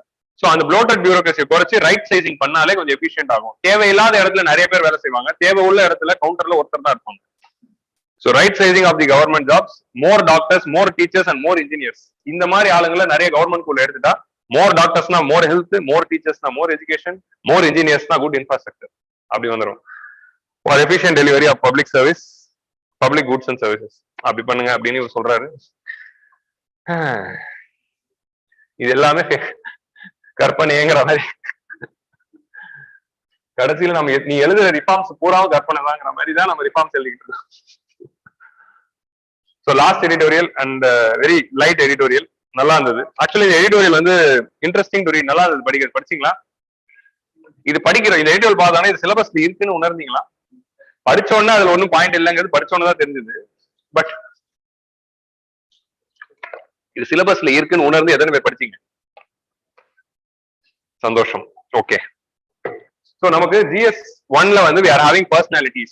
Modern Indiaல we are having personalities. So modern Indiaல is a very interestingly important personality who is considered to be the father of Indian statistics, at the same time founder of Indian Statistical Institute, at the same time he is the mastermind behind the second 5-year plan, and he was planning commission member for more than 15 years. So இவ்வளவுப்பட்ட ஒரு முக்கியமான role இருக்கிற ஒரு personality. நம்ம already இவரோட image கூட பார்த்திருப்போம். He and Nehru signing the second 5-year plan and 1956 industrial policy resolution. So அந்த சைட்ல GS1ல. GS3ல என்னது? GS3ல achievements of Indians in science and technology அப்படின்னு ஒரு டாபிக் இருக்கு. ஸோ அதுல இவரோட ஸ்டாட்டிஸ்டிக்ஸ் கான்ட்ரிபியூஷன் வந்து கேட்கலாம். லைக் ஆல்ரெடி நமக்கு வந்து MS சுவாமிநாதன் வந்திருக்கு, விஸ்வேஸ்வரய்யா வந்திருக்கு. ஸோ அந்த மாடல்ல இவருக்கு கேட்கலாம். உங்களுக்கு புரியுதா? ஸோ MS சுவாமிநாதன், விஸ்வேஸ்வரய்யானா அந்த மாதிரி இன்னொருத்தர் தானே இவரு. ஸோ அதே மாதிரி ஜெகதீஷ் சந்திர போஸ் அப்படின்னு ஒருத்தர் இருக்காரு, சத்யேந்திரநாத் போஸ்ன்னு ஒருத்தர் இருக்காரு. இந்த மாதிரி ஹிஸ்டாரிக்கலா இருக்கிற சயின்டிஸ்ட் நான் லிஸ்ட்டை வந்து அப்பப்போ உங்களுக்கு பேர் தெரியும் போதெல்லாம் அவங்கள பத்தி ஒரு A4 ஷீட்ல ஒரு நோட்ஸ் ரெடி பண்ணிட்டே வாங்க. ஒரு மேக்சிமம் இது உட்காந்துட்டு இவங்களால சயின்டிஸ்ட் அப்படி லிஸ்ட் போட்டு படிக்கிறது கஷ்டம். நீங்க பார்க்கும்போது இப்ப இன்னைக்கு மாடல் ஆபீஸ்ன்னு பாத்தீங்க, அந்த எடிட்டோரியல்ல 2 பாயிண்ட் தான் இருக்கு. பட் மாடல் ஆபீஸை பத்தி நான் போய் படிச்சுட்டேன். உங்களுக்கு புரியுதா? அப்படி படிக்கும்போது அதுதான் இன்னைக்கு டிஸ்கஸ் பண்ண போறோம். அந்த எடிட்டோரியல்ல 2 பாயிண்ட் தான் இருக்கு. Okay. The editorial was more about the relationship of Model Office and Rabindranath Tagore. And Model Office is also friend of Ramanujam, Srinivasa Ramanujamoட ஒரு பெஸ்ட் ஃப்ரெண்ட் இன் கேம்பிரிட்ஜ் யூனிவர்சிட்டியில ஒன்னா தான் படித்தாங்க 2 பேரும். அவரு மேத்ஸ், ஒரு ஸ்டாட்டிஸ்டிக்ஸ். ஸோ அவரோட பயோபிக்ஸ்லயே வருவாரு இந்த கேரக்டர். ஓகே. ஸோ இந்த எடிட்டோரியல் இருக்க பாயிண்ட்ஸ் கடைசியா பார்ப்போம். But will see in general about Prasanta Chandra மஹால் office. So he was born in 1893 and 72. இதெல்லாம் நம்ம ஞாபகம் வச்சுக்க மாட்டோம், ஆனா group 1 பசங்க ஞாபகம் வச்சுப்பாங்க. National Statistics Day is celebrated on June 29. அன்னைக்கு தான் அந்த எடிட்டோரியல் வந்து. So it is called as National Statistics Day. இது வந்து கொஸ்டினா கூட UPSCல ஃபியூச்சர்ல வந்தது ஆச்சரியத்துக்கு இல்ல. UPSC TNPSC மாதிரி கேட்கறான், TNPSC UPSC மாதிரி கேட்கறான். He also awarded Padma Vibhushan. So இந்த ஃபர்ஸ்ட் லைன் வந்து டிஎன்பிஎஸ்சி மாணவர்களுக்காக. ஓகே, யூபிஎஸ்சி மாணவர்களும் நோட் பண்ணிக்கலாம். குரூப் 1 குரூப் 2ல கண்டிப்பா இது யூஸ். ஏன்னா இது எழுதுனாதான் மார்க் டிஎன்பிஎஸ்சில. ஓகே, சோ அதனால பத்ம விபூஷன் 1968ல கொடுத்திருக்காங்க. So June 29 national statistics day. He is considered father of modern statistics in India. He is a physicist plus statistician. First அவர் வந்து பிசிக்ஸ் தான் படிக்கிறாரு. பிசிக்ஸ் டீச்சரா தான் பிரசிடென்சி காலேஜ் ஆஃப் கல்கட்டால இருக்காரு.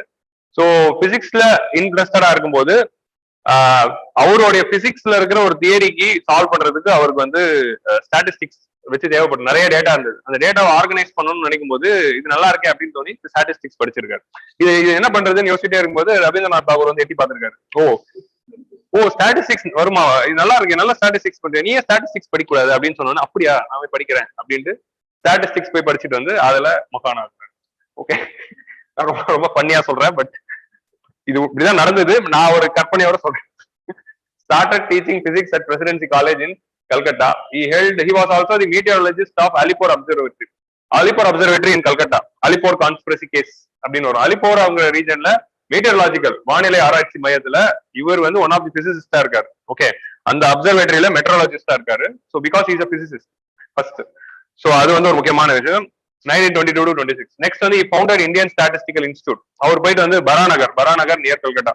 சோ அவரு ஸ்டாட்டிஸ்டிக்ஸ் படிச்சுட்டு ஸ்டாட்டிஸ்டிக்ஸ்ல வந்து எக்ஸ்பர்ட் ஆன பிறகு இந்தியாவுக்கு வந்து ஃபர்ஸ்ட் வந்து ஒரு ஒர்க் ஷாப் லேப் மாதிரி ஆரம்பிக்கிறார். பர்சனல் லேப் மாதிரி ஆரம்பிச்சு அதை டெவலப் பண்ணி அதே அவர் பிசிக்ஸ் ஃபேக்கல்ட்டியா இருக்கிற அதே காலேஜ்லயே அவர் என்ன பண்ணிடுறாரு, he starting this Indian Institute of Statistics, Indian Statistical Institute. Okay, 1933ல he starting a journal called Sankhya. இது பிலிம்ஸ்ல வரலாம். The journal called Sankhya was started by PC Mahalanobis. ஏன்னா ஜேர்னல்ஸ் அண்ட் தி ஃபவுண்டர்ஸ் அப்படிங்கிறது மாடர்ன் இந்தியா கொஸ்டின்ல வருது. Indian journal of statistics அப்படிங்கிறது which of to note. So prelims point of வியூல 1993 ஞாபகம் வச்சுக்கோங்க. அண்ட் இந்தியன் ஸ்டாட்டிஸ்டிக்கல் இன்ஸ்டியூட் வந்து அபிஷியலா வந்தது 1932, but he started off as a lab in 1931 itself. He also established the National Sample Survey Organization. NSSO ஆரம்பிச்சது இவர்தான் 1950ல. CSO ஆரம்பிச்சது இவர் தான் வந்து என்எஸ்எஸ்ஓ சிஎஸ்ஓ அப்படிங்கிற ரெண்டு பாடிய ஆரம்பிக்கிறாரு. Ministry of statistics and programme implementation அந்த பாடியை உருவாக்கி அந்த மினிஸ்ட்ரி அண்ட் டிபார்ட்மெண்ட்டுக்கு ஸ்ட்ரக்சர் கொடுத்தது இவர் தான். So this is very important contribution. So till today these two bodies, இந்த ஏன் என்எஸ்எஸ்ஓவும் சிஎஸ்ஓ ரொம்ப முக்கியம், why these two bodies are important? அது ஸ்டாட்டிஸ்டிக்ஸுக்கு டேட்டா கலெக்ட் பண்ணாதான் அதை வச்சு என்ன பண்ண முடியும், பாலிசி மேக்கிங் பண்ண முடியும், பெனிஃபிஷியரி ஐடென்டிஃபை பண்ண முடியும், ஸ்கீமை இம்ப்ளிமெண்ட் பண்ண முடியும். அந்த ஸ்கீம் இம்ப்ளிமெண்ட் பண்ணல இருக்க ஃபீட்பேக் எடுத்து அனலைஸ் பண்ணாதான் திரும்பி வேற ஸ்கீமை டிசைன் பண்ண முடியும். So for development data is very important. For GDP calculation data is very important. So you can implement the policies only if you have the data. So அந்த டேட்டா வந்து collect பண்ற ரோல்ல they are playing a very major role. So national sample survey and CSO now it is merged into NSO. Okay, he became the member of planning commission and continue till 1967. 1955 to 67 12 வருஷம் planning கமிஷன்ல இருக்காரு. So 55 அப்புறமா 1956ல industrial policy resolution and second 5-year plan வருது. So second 5-year plan which focused on industrialization of India. So இந்தியாவோட இப்ப present இண்டஸ்ட்ரியலைசேஷனோட base was laid in this period. So industrial policy resolutionல they are classifying industries into 3. ஞாபகம் இருக்குல்ல? Class A industries எல்லாம் only government can operate. Class B industries both government and private can operate, but private should do only the complementary role under the overall supervision of the government. Class C industries என்ன பண்ண போறாங்க, அதுல யார் வேணா participate பண்ணலாம், but classes was very less. அதே மாதிரி reservation of sectors for home small industries. Industrial policy படிக்கலையா? நான் ஏதோ தனியா பேசிட்டு இருக்கிற மாதிரி இருக்கு. அது நான் ஒரு வீடியோ கூட போட்டிருக்கேன், ஆல் இந்தியா சிவில் பாருங்க. ஸோ ஹி ரிசர்வ்ட், அதாவது ஒரு சில இண்டஸ்ட்ரீஸ்லாம் ஸ்மால் செக்டருக்காக ரிசர்வ் பண்றாங்க. இதெல்லாம் தான் 1956 இண்டஸ்ட்ரியல் பாலிசி ரெசல்யூஷன்ல முக்கியமான விஷயம். இதை இம்ப்ளிமெண்ட் பண்ணி கேபிட்டல் கூட்ஸ் இண்டஸ்ட்ரி ஆரம்பிக்கிறாங்க 1956. What they are deciding, first industrialisation நடக்கணும்னா கேபிட்டல் கூட்ஸ் ப்ரொடியூஸ் ஆகிறது ரொம்ப முக்கியம். So we have to produce those industries which is producing capital goods, which is going to be the foundation for the future industrialization.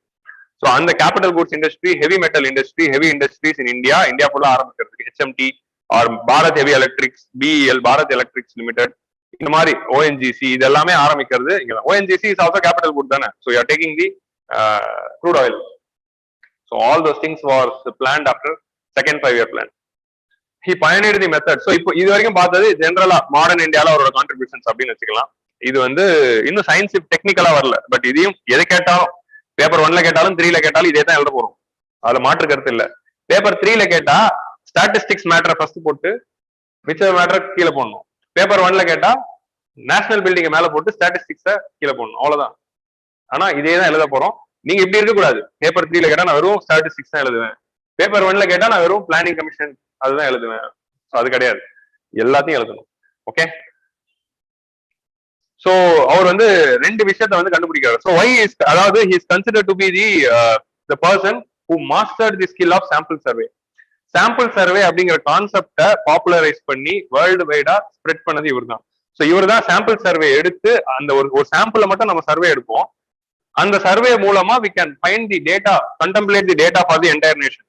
நம்ம entire நாடுகளுக்கும் போயிட்டு நம்ம எல்லா industry கிட்ட நம்ம ஜிடிபி டேட்டா வாங்க போறது, ஒரு சாம்பிள் இண்டஸ்ட்ரீஸ் கிட்ட இருந்து வாங்கி தான் ஜிடிபி கால்குலேட் பண்ணுவோம். ஸோ அப்படி சாம்பிள்ல இருந்து வாங்குறீங்கன்னா how your sample should be, கரெக்டா? ஒரு சாம்பிள் சர்வேவை எப்படி சாம்பிள் சர்வே பண்ணணுங்கிறது எல்லாருக்குமே தெரியும். ஆனா எப்படி ஒரு சாம்பிள் சர்வே பண்ணணுங்கிற பிரின்சிபல்ஸ் இவர் தான் சொல்றாரு. இந்த பிரின்சிபலை பேஸ் பண்ணி நேஷனல் ஸ்டாட்டிஸ்டிக்கல் இன்ஸ்டியூட்டை பேஸ் பண்ணி தான் யுஎஸ் ஸ்டாட்டிஸ்டிக்கல் இன்ஸ்டியூட்டே வந்திருக்கு. ஸோ இவருடைய சாம்பிள் சர்வே கான்செப்ட் தான் through out the world they are following. Sample survey அப்படிங்கிற அந்த ஐடியாவை ஃபர்ஸ்ட் ப்ரொபோன் பண்ணது இவர் தான். அதனால is considered to B a legend. இவரோட சாம்பிள் சர்வே மாடல் தான் யூஎஸ்ல ஃபாலோ பண்ணி அது வேர்ல்டு வைட் பாப்புலர் ஆச்சு. ஸோ ஒரு சாம்பிள் சர்வே எப்படி பண்ணணும்? What is important thing for sample survey? Identifying the how to identify the samples. உங்க சாம்பிள்ஸ்ல எல்லா தரப்பட்ட மக்களும் இருக்கும். It should represent all the sectors in right proportion as it is reflecting the nation, your actual target. So India, இப்ப நீ இந்தியாவை சாம்பிளா எடுக்கிறீங்கன்னா எல்லா ஸ்டேட்ல இருந்து டேட்டா வரும். நீங்க வெறும் நார்த் இந்தியாவோட டேட்டா மட்டும் எடுத்துட்டு இந்தியாவுக்குன்னு எடுத்துக்க முடியாது. ஸோ அதே மாதிரி எல்லா ஏஜ் குரூப்போட டேட்டாவும் எடுக்கணும், எல்லா செக்ஸோடைய male female and all types of data எடுக்கணும். ஸோ இந்த மாதிரி எல்லா ஏஜ் குரூப் சைல்டு டேட்டா, இந்த மாதிரி வந்து choosing the right sample is very important. அந்த சாம்பிளை எப்படி நேஷன் வைட் கண்டெம்ப்ளேட் பண்றது? So you should have some coefficient. அந்த கோஎஃபிஷியன்ட் வந்து நீங்க இந்த சாம்பிள் டேட்டாவோட மல்டிப்ளை பண்ணும்போது அது இந்தியா வைடா வரப்போகுது. அதுக்கு ஒரு மாடல் இருக்கும், அந்த மாடலை தான் டிவைஸ் பண்றாங்க. புரியுதா? இதுதான் அவரோட சாம்பிள் சர்வே மாடல். இந்த சாம்பிள் சர்வே மாடலை தான் வந்து worldwide it is being followed அப்படிங்கிறது நம்ம எழுதிடலாம். அதே மாதிரி large scale survey, sample survey தான் அவர் worldwide large scale surveys நிறைய பண்ணியிருக்காரு. ஸோ ஃபர்ஸ்ட் ஒரு சாம்பிள் சர்வே எதுல இம்ப்ளிமெண்ட் பண்றாருன்னா இந்தியாவுடைய கிராப் ஈல்டு. ஸோ இந்தியாவுடைய அக்ரிகல்ச்சருடைய கிராப் ஈல்ட்ஸ் வந்து எப்படி இருக்கு அப்படிங்கிறது 1930ல அவர் வந்து ரிசர்ச் பண்ணி 1930ஸ்ல இருக்கிற கிராப் ஈல்ட்ஸை வந்து எவ்வளோன்னு கால்குலேட் பண்றதுக்காக தான் அந்த சாம்பிள் சர்வே மாடலை ஃபர்ஸ்ட் கொண்டு வராங்க. ஸோ அதுக்கு தான் அதை போட்டிருக்கேன் பிராக்கெட்ல. Okay, one of is most remarkable achievements is he devise the measure for comparison between two data sets called Mahalanobis distance. So இது அடுத்த கான்ட்ரிபியூஷன் சயின்ஸ்ல. மஹல்னோபிஸ் ஃபர்ஸ்ட் சாம்பிள் சர்வே, இன்னொன்னு மஹல்னோபிஸ் டிஸ்டன்ஸ். மஹல்னோபிஸ் டிஸ்டன்ஸ்னா என்னதுன்னா ரெண்டு டேட்டா செட் இருக்கு, ரெண்டு டைப்ஸ் ஆஃப் டேட்டா. அந்த ரெண்டு டேட்டாவை எப்படி கம்பேர் பண்ணணும்? ஸோ கம்பேர் பண்ணி அதை பிளாட் பண்ணும்போது, இப்போ நீங்க ஹிந்து டேட்டா பாயிண்ட் எல்லாம் பாக்குறீங்களா, அதை பிளாட் பண்ணும்போது அதை கம்பேர் பண்ணும்போது அதுல இருக்க வேரியேஷன்ஸ் கால்குலேட் பண்றதுக்கு மஹல்னோபிஸ் டிஸ்டன்ஸ்னு ஒன்னு இருக்கான். இதுக்கு மேல அதெல்லாம் போய் படிக்க தேவையில்லை, சரியா? நம்ம ஸ்டாட்டிஸ்டிஷியன் ஆக போறது இல்லை. மஹல்னோபிஸ் டிஸ்டன்ஸ் எழுதி comparison of two data set, இது போதும் answer writing. Okay, so now popularly called as Mihalovic system, the study was widely used in the field of cluster analysis and classification. இந்த லைன் அப்படியே மனப்பாடம் பண்ணி. ஓகே, இப்போ நம்ம போய் இப்ப யாருமே போயிட்டு யூடியூப்ல Mihalovic டிஸ்டன்ஸ்னா என்ன அப்படிங்கிறது வீடியோ பாக்குறதோ இல்லைன்னா வந்து Mihalovic டிஸ்டன்ஸ் பத்தி ரிசர்ச் ஜேர்னல்ஸ் டவுன்லோட் பண்ணி படிக்கிறதெல்லாம் கூடாது. ஓகே, அது ப்ரிப்பரேஷனுக்கு ஆபத்தானது. இந்த ரெண்டு வார்த்தைகளை மட்டும் வச்சுக்கிட்டு ஆன்சர் ரைட்டிங்ல தெரிஞ்ச மாதிரி எழுதுறது தான் தேவை. Okay, out of your interest வேணா பண்ணிக்கோங்க, டைம் நிறைய இருந்ததுன்னா. சோ இப்ப இருக்குல்ல சந்திரசேகர் லிமிட் அப்படின்னு ஒண்ணு இருக்கு, Higgs boson particle, boson particle, Bose Einstein condensate, இந்த மாதிரி நிறைய கான்ட்ரிபியூஷன்ல மஹல்னோபிஸ் டிஸ்டன்ஸ் அப்படிங்கிறது ஒண்ணு. ராமன் எஃபெக்ட் அப்படின்னு ஒண்ணு இருக்கு. சோ அந்த மாதிரி இவர் பேர்லயும் ஒண்ணு இருக்கு. He analyzed data regarding the floods of Odisha and published the findings in 1926. அப்போட்ல இருந்து ஒடிஷால ஃபிளட்ஸ் தான் வந்துட்டு இருக்கு. This analysis later formed to be the basis of construction of Hirakud Dam on the Mahanadi River. Mahanadi ரிவருடைய study பண்ணி அதுல இருக்கிற இந்த பிளட்டோட occurrences டேட்டாவை எடுத்து அனலைஸ் பண்ணி இந்த பிளட் இஷ்யூ சால்வ் பண்ணணும்னா இங்க ஒரு டேம் கட்டணும் அப்படிங்கிறதுக்கான அந்த டேட்டா அனாலிசிஸ் இவர் தான் பண்றாரு. இந்த எங்க டேம் கட்டுறதுன்னு ஒண்ணு இருக்குல்ல, டேம்ங்கிறது எங்க வேணா கட்டலாம் ரிவர்ல, எங்க டேம் கட்டினா பிளட் வராது. ஸோ அதுக்கு டேட்டா அனாலிசிஸ் வந்து இவரோட ரிசர்ச் தான் யூஸ் பண்ணிருக்காங்க. கிளியரா? So this is very important. So இந்த மாதிரி விஷயங்கள் தான் answer writing it's very important. Clear? So இது அப்படியே வந்து just factual which you can see. இது வந்து இப்போ நம்ம எடிட்டோரியல் வரப்போம். விஸ்வபாரதி அண்ட் சாந்தி நிகேதன் வந்து ரவீந்திரநாத் டாகூருடைய ஸ்கூல்ஸ் எஜுகேஷன் இன்ஸ்டிடியூஷன், அதுல இவர் செக்ரட்டரியா இருந்து ஃபேக்கல்ட்டி அங்கேயும் வேலை பார்த்திருக்காரு. ஸோ 10 வருஷம் வந்து செக்ரட்டரியா வேலை பார்த்திருக்காரு. தாகூரோட பயோகிராஃபில வந்து பிரபாத் குமார் எழுதும் போது இவரும் மேஜர் கான்ட்ரிபியூஷன்ஸ் பண்ணிருக்காரு. He also contributed to make a biography of Tagore. அப்புறமா வந்து நிதின் போஸ் அப்படிங்கிறவர் வந்து ஒன் ஆஃப் தி லைக் நம்மளுடைய தாதா சாஹிப் பால்கே மாதிரி இவரு வந்து பிலிம் மேக்கிங்ல ஒரு முக்கியமான ஒரு பர்சன். ஏர்லி டைம்ல முதல்ல இந்தியாவில படம் எடுக்கிறது மூவி மேக்கிங் அப்படிங்கறது ஆரம்பிச்சது தாதா சாஹிப் பால்கே மாதிரி. Bengal cinema Dadasaheb Phalke is Maharashtra guy, இவர் பெங்கால் கை நிதின் போஸ் அப்படிங்கிறவர். இந்த நிதின் போஸ் வந்து அந்த first 17 minute clip of dance எடுக்கிறாரு. அவரு ஷூட் பண்ண அந்த அந்த ரீல் எல்லாத்தையும் இவரோட லேப்ல தான் வந்து develop. So film lab development பண்ணி இந்தியாவுக்குள்ள சினிமா வரணும் அப்படிங்கிறது ஒரு ஆர்வமா இருக்காரு மூவி ஃப்ரீக்கா. ஸோ அப்போவே ஸோ அந்த இந்தியாவில வந்து ஃபர்ஸ்ட் சினிமா ப்ராசஸிங்ல அந்த ஏர்லி பயனியர்ஸ்ல இவர் ஒருத்தர். ஸோ சினிமா வரதுல ஸோ கிளியரா விஸ்வபாரதி இது வந்து அடிஷனலா நம்ம ஆட் பண்ணுது. விஸ்வபாரதி தாகூர் பயோகிராஃபி நிதின் போஸ் கூட 17 minute கிளிப் வந்து இவரோட லேப்ல தான் ப்ராசஸ் பண்ணியிருக்காங்க. ஸோ இது வந்து அடிஷனலா நம்ம ஆட் பண்ணிக்கலாம். ஓகே, மான்லோபிஸ் பத்தி கேட்டா நம்ம தான் 10 மார்க் கேட்டா 8 மார்க் வாங்கணும், 15 மார்க் கொஸ்டினா வந்தா 12 மார்க் வாங்கணும். ஓகே, 8 மார்க் போட மாட்டாங்க, அட்லீஸ்ட் 7 மார்க் வாங்கணும். ஓகே, கண்டிப்பா வருது. வரலனாலும் நாங்க எழுதுவோம். எங்க எழுதுவோம்? எஸ்ஏல எழுதுவோம். ஓகே, எஸ்ஏல எங்கேயாவது சொருகுறோம் இந்த பாயிண்ட். அதுதான் நம்மளோட எய்ம். ஏன்னா படிச்சுட்டோம், நான் படிச்சுட்டேன், இப்போ நான் யூஸ் பண்ணியே ஆகணும். ஸோ ஆக்சுவலி டேட்டா பாயிண்ட்ல இருந்து நான் 3 இன்ட்ரெஸ்டிங் டேட்டாஸ் மட்டும் காட்டிட்டு will wind up the session. இது பார்த்துட்டு நான் எனக்கு ரொம்ப பிடிச்சிச்சு. நான் ஆப்ஷனலுக்காக நான் எடுத்துக்கிட்டேன், பட் நீங்களும் நோட் பண்ணிக்கலாம். ஸோ மான்சூனோடைய ஸ்ப்ரெட்டுக்கும் டெங்கு அவுட் பிரேக்ஸ்க்கும் ஒரு லிங்க் இருக்கான். ஓகே, என்ன புதுசா பாக்குறீங்க? சோ இங்க பாருங்க, சவுத் வெஸ்ட் மான்சூன் ஃபர்ஸ்ட் வரும்போது ஜூன் மாசத்துல கேரளால டெங்கு பரவுதான். அதுக்கப்புறமா ஆகஸ்ட் மாசத்துல பெங்கால் அந்த பே ஆஃப் பெங்கால் வேவ் அங்க போகும்போது அங்க பரவுதான். சோ அப்புறம் வித்ராவல் ஆரம்பிக்கும் போது செப்டம்பர்ல கேஞ்சடிக் பெல்ட்ல டெங்கு பரவுதான். அக்டோபர் நவம்பர் டிசம்பர் மாசத்துல நம்ம நார்த் ஈஸ்ட் வரும்போது நம்ம தமிழ்நாட்டுல டெங்கு வருது. சோ இந்த மான்சூன் சைக்கிளும் டெங்குவோட ஸ்ப்ரெட்டுக்கும் ஒரு லிங்க் இருக்கு அப்படிங்கிறது. சரி, இதுக்கும் ஸ்டாட்டிஸ்டிக்ஸ் தானே தேவை. இதுக்கும் there would have been some statistical model, some statistician working based on some model devised by some statistician. So இந்த மாதிரி ஸ்டாட்டிஸ்டிக்ஸ் தான் வந்து அவர் டெவலப் பண்ணியிருக்காரு. So it was very interesting. நான் இது கண்டிப்பா இதை நம்ம பிக்ஸ் பண்ணிட்டு நம்ம வரைகிறோம் அப்படின்னு. ஓகே, ஆப்ஷனலுக்கு எங்களுக்கு தேவை, உங்களுக்கு இது பாயிண்டா எங்காவது எழுதலாம். ஓகே, ஸோ மேப்பா வரைஞ்சு நீங்க சொல்லணும் அப்படிங்கிற மாதிரி தேவைகள் இருக்காது. ஜியோகிராபி ஆப்ஷனல்ஸ் தான் கேஸ் ஸ்டடிஸ் தேவை. ஆன்சர் ரைட்டிங் பண்ணும்போது கண்டிப்பா யூஸ்ஃபுல்லா இருக்கும். பட் அதர்ஸ் வந்து you can just C. Again, this was prelims point of view, this was interesting. So already வந்ததுதான். இந்தியாவுடைய ஆயில் இம்போர்ட்ஸ்ல ஈராக், சவுதி அரேபியா, யுஏஇ, இப்போ ரஷ்யா 4th ஆயிருக்கு. அதே மாதிரி வந்து ஷேர் ஆஃப் டோட்டல் இம்போர்ட்ஸ்ல வந்து ரஷ்யா வந்து ஏறி இருக்கு. Because in recent times we have increased the crude oil imports, petroleum product, other petroleum product imports and fertilizer imports from Russia. So இந்த லிஸ்ட் ஞாபகம் வச்சுக்கோங்க, ஆயிலோட இம்போர்ட்ஸ் லிஸ்ட் இந்த டேபிளர் காலம் மட்டும். அதே மாதிரி இது டாப் 10 இம்போர்ட்டிங், இது எக்கனாமிக் சர்வேல பார்த்ததுதான். இது நம்ம எக்கனாமிக் சர்வே பார்த்த விட இப்ப ரஷ்யா கொஞ்சம் மேல போயிருக்கு. ஏன்னா எக்கனாமிக் சர்வே ஜனவரிக்கு முன்னாடி வந்து வாரத்துக்கு முன்னாடி வந்து இப்ப ரஷ்யா வந்து மேல இருக்க டாப் 10 மூவிஸ்ல மேல வந்திருக்கு. இங்க ஷேர் ஆஃப் ஃபியூவல்ல ரஷ்யா மேல வந்திருக்கு. So Russia is 4th now. And Kerala, Punjab, West Bengal, இது 3 மட்டும் ஞாபகம் வச்சுக்கோங்க. எந்த ஒரு ஸ்டேட்ல இப்ப இன்னைக்கு பார்த்தோம்ல புவர் பிஸ்கல் மேனேஜ்மெண்ட் எந்த ஸ்டேட்ல அதிகமா இருக்குன்னா கேரளா, பஞ்சாப், வெஸ்ட் பெங்கால் 3மே. எந்தெந்த ஸ்டேட்ஸ்ல இதுல என்ன டேட்டானா 90% of the total expenditure is revenue expenditure அப்படிங்கிறது ஞாபகம் வச்சுக்கோங்க. So with this we have come to the end of the today's session.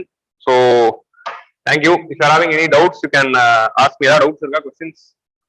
Okay. So thank you guys. We'll wind up for the day. So thanks for joining the 5 editorial session. So I'm winding up the session now. We will meet next week with another set of 5 editorials. Take running notes from the video and organize your own notes. And உங்களுக்கு வந்து list of important editorials which is suitable for mains 2022 அப்படிங்கிற ஒரு list 160 important editorials which can be used for the mains 2022. அந்த list வந்து I made it as a PDF and I have posted in the description box. அந்த list எடுத்து பாருங்க. நீங்க இன்னில இருந்தா editorial பார்க்க ஆரம்பிக்கிறீங்கன்னா நீங்க ப்ரீவியஸ் எடிட்டோரியல் எல்லாமே பார்க்கணும் இல்லை. நீங்க ப்ரீவியஸ் எடிட்டோரியல் அந்த 160 எடிட்டோரியல்ஸ் மட்டும் பார்த்தாலே it is more then enough அப்படிங்கிற மாதிரி தான் I've chosen. இன்னில இருந்து ரெகுலரா எல்லாமே பாருங்க. இன்னில இருந்து ஃபர்ஸ்ட் பார்க்க ஆரம்பிக்கிறவங்க see from today onwards regularly. பாஸ்ட்ல இருந்து நீங்க எதை பார்க்கணும் அப்படிங்கிறதுக்கான ரெஃபரன்ஸ் தான் பிடிஎஃப் நான் வந்து கீழே வந்து டிஸ்கிரிப்ஷன்ல அட்டாச் பண்ணிருக்கேன், which you can see. So thanks for joining. We'll meet next week with another set of 5 editorials. Bye bye.